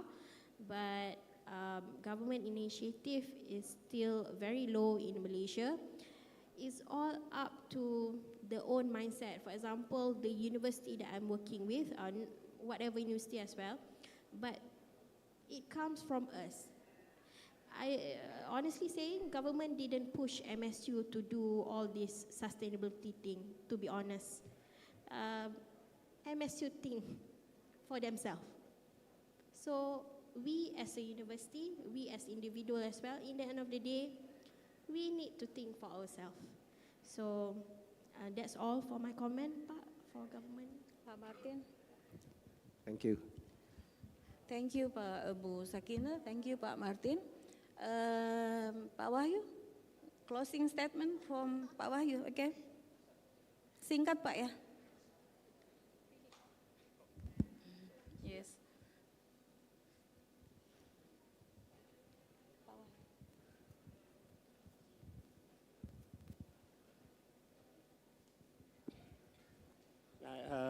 Yeah, one more, just short question about the sustainability. Between the EV, about the EV. So I heard from the EV skeptical, maybe I'm one of the EV skeptical, they say that EV does not, EV just moving the problem from road to power plant, because we have to charge the battery, and then the battery need electricity, and then if everyone use EV, so no pollution on the road, but more pollution in the power station. And then to make a battery, you need manganese, you need nickel, you need other metal, and this metal you have to dig it from the mine, and that is a dirty mine. So does not solve pollution or things like that. What is your opinion about that? Thank you. Okay, thank you, Pak Wahyu. Lady, would you like to comment? Okay. Pak Wahyu, thank you so much for the point of view. I do understand what you're saying about EV car, because you're saying that EV car doesn't solve the sustainability issue, but it creates a different element of sustainability. From my part of view, because I think I have one paper on EV sustainability acceptance. Why Malaysian consumer buying this EV car? I have one paper on that, published last 3 months. And I can see there's many factors why people buy EV car, especially they want to reduce using gas, and they want to, because gas is quite expensive. Okay, some countries maybe gas is affordable, but some countries is getting more and more expensive. That's why one of the reasons why people move to EV cars, the acceptance of EV cars, is because they want to reduce using gas. Another thing that I had done some observation as well, especially from my Euro trip last month. I went to Iceland, France, and also Luxembourg. I can see many vehicle on the road that is specialized on EV. Over in our countries, seeing EV cars is very random. But in that type of country, seeing EV cars is something very common. Even their taxis, e-hailing is all EVs. And when they use EV e-hailing, most of the time they can get more discount. It's cheaper than using cars that is using gas. Another thing, from my observation and my research on these countries, especially developed country, why they use EV car, because they want to save, they want to save their resource. Because some countries like Iceland, France, they are not the biggest producer for oil, gas. So like it or not, they need to find alternative, which is using, like what Pak say, mine, metal. They need to find different alternative. Comparing to countries like Saudi, Malaysia, Thai, and Indonesia, we have all that. But I'm sure in the future we will start taking care of our gas as well, because it's reducing day by day. So thank you so much, Pak, for the question. Okay. Thank you, Bu Profesor Sakina. Bapak Ibu yang saya hormati, ladies and gentlemen, we will come to the end. A lot of things, a lot of points of view I have noted here from our discussion. I don't want to read it all. I guess every one of us can summarize yourself what have been discussed in here. The most important thing is that everyone, all of us here can apply our knowledge, our skills to do innovative research, to help the government, to help our nation, to save our planet, to have the sustainable earth and environment. So I think that's the conclusion of our discussion today. I hope every one of you get a lot of useful point of views of our distinguished speakers from Malaysia and from Thailand. And so thank you very much for your attention, for your support. So let us give a very good high applause to our distinguished speakers. So as I close this, my closing statement, also that all of us here, including the government as well, would have to be support the sustainable earth and environment. Thank you very much. Assalamualaikum warahmatullahi wabarakatuh. Good afternoon. Okay. Thank you, Bapak. Give applause for another applause for our speakers. Kembali ke MC.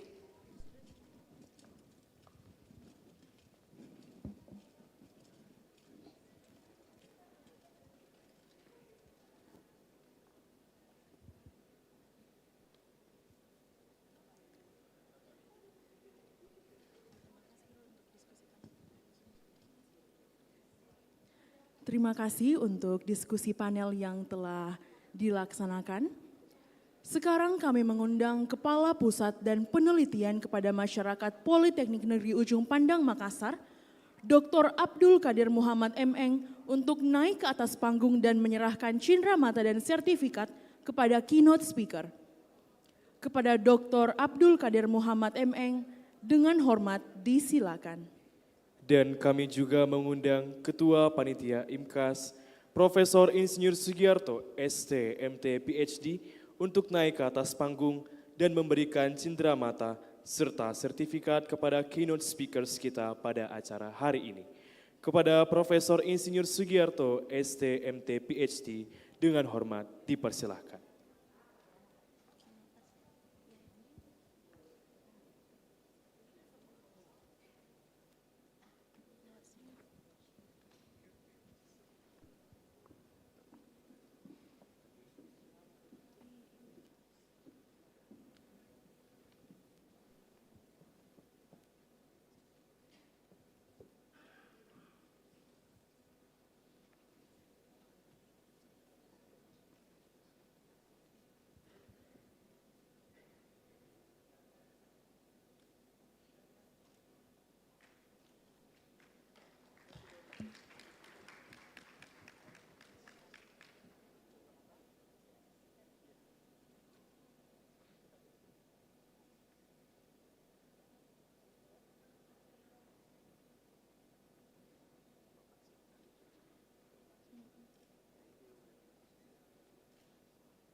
Ladies and gentlemen, please give big applause for our keynote speakers.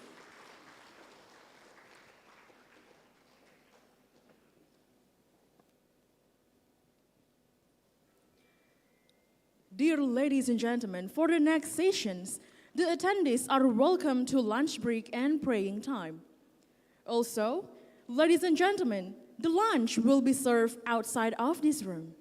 Please note that after the lunch, we will hold the parallel session which will start at 13 or 1 p.m. sharp.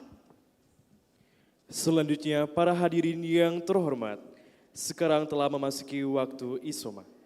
Diharapkan kepada para hadirin dapat menikmati makanan yang telah disajikan di depan ballroom. Dan harap menjadi perhatian bagi para hadirin sekalian bahwa setelah makan siang, kita akan lanjut dengan sesi diskusi panel di ruangan masing-masing pada pukul 1 tepat. Terima kasih. And ladies and gentlemen, after the breaks, please head to your dedicated rooms for the Sentrinov and Imcas parallel session. Thank you.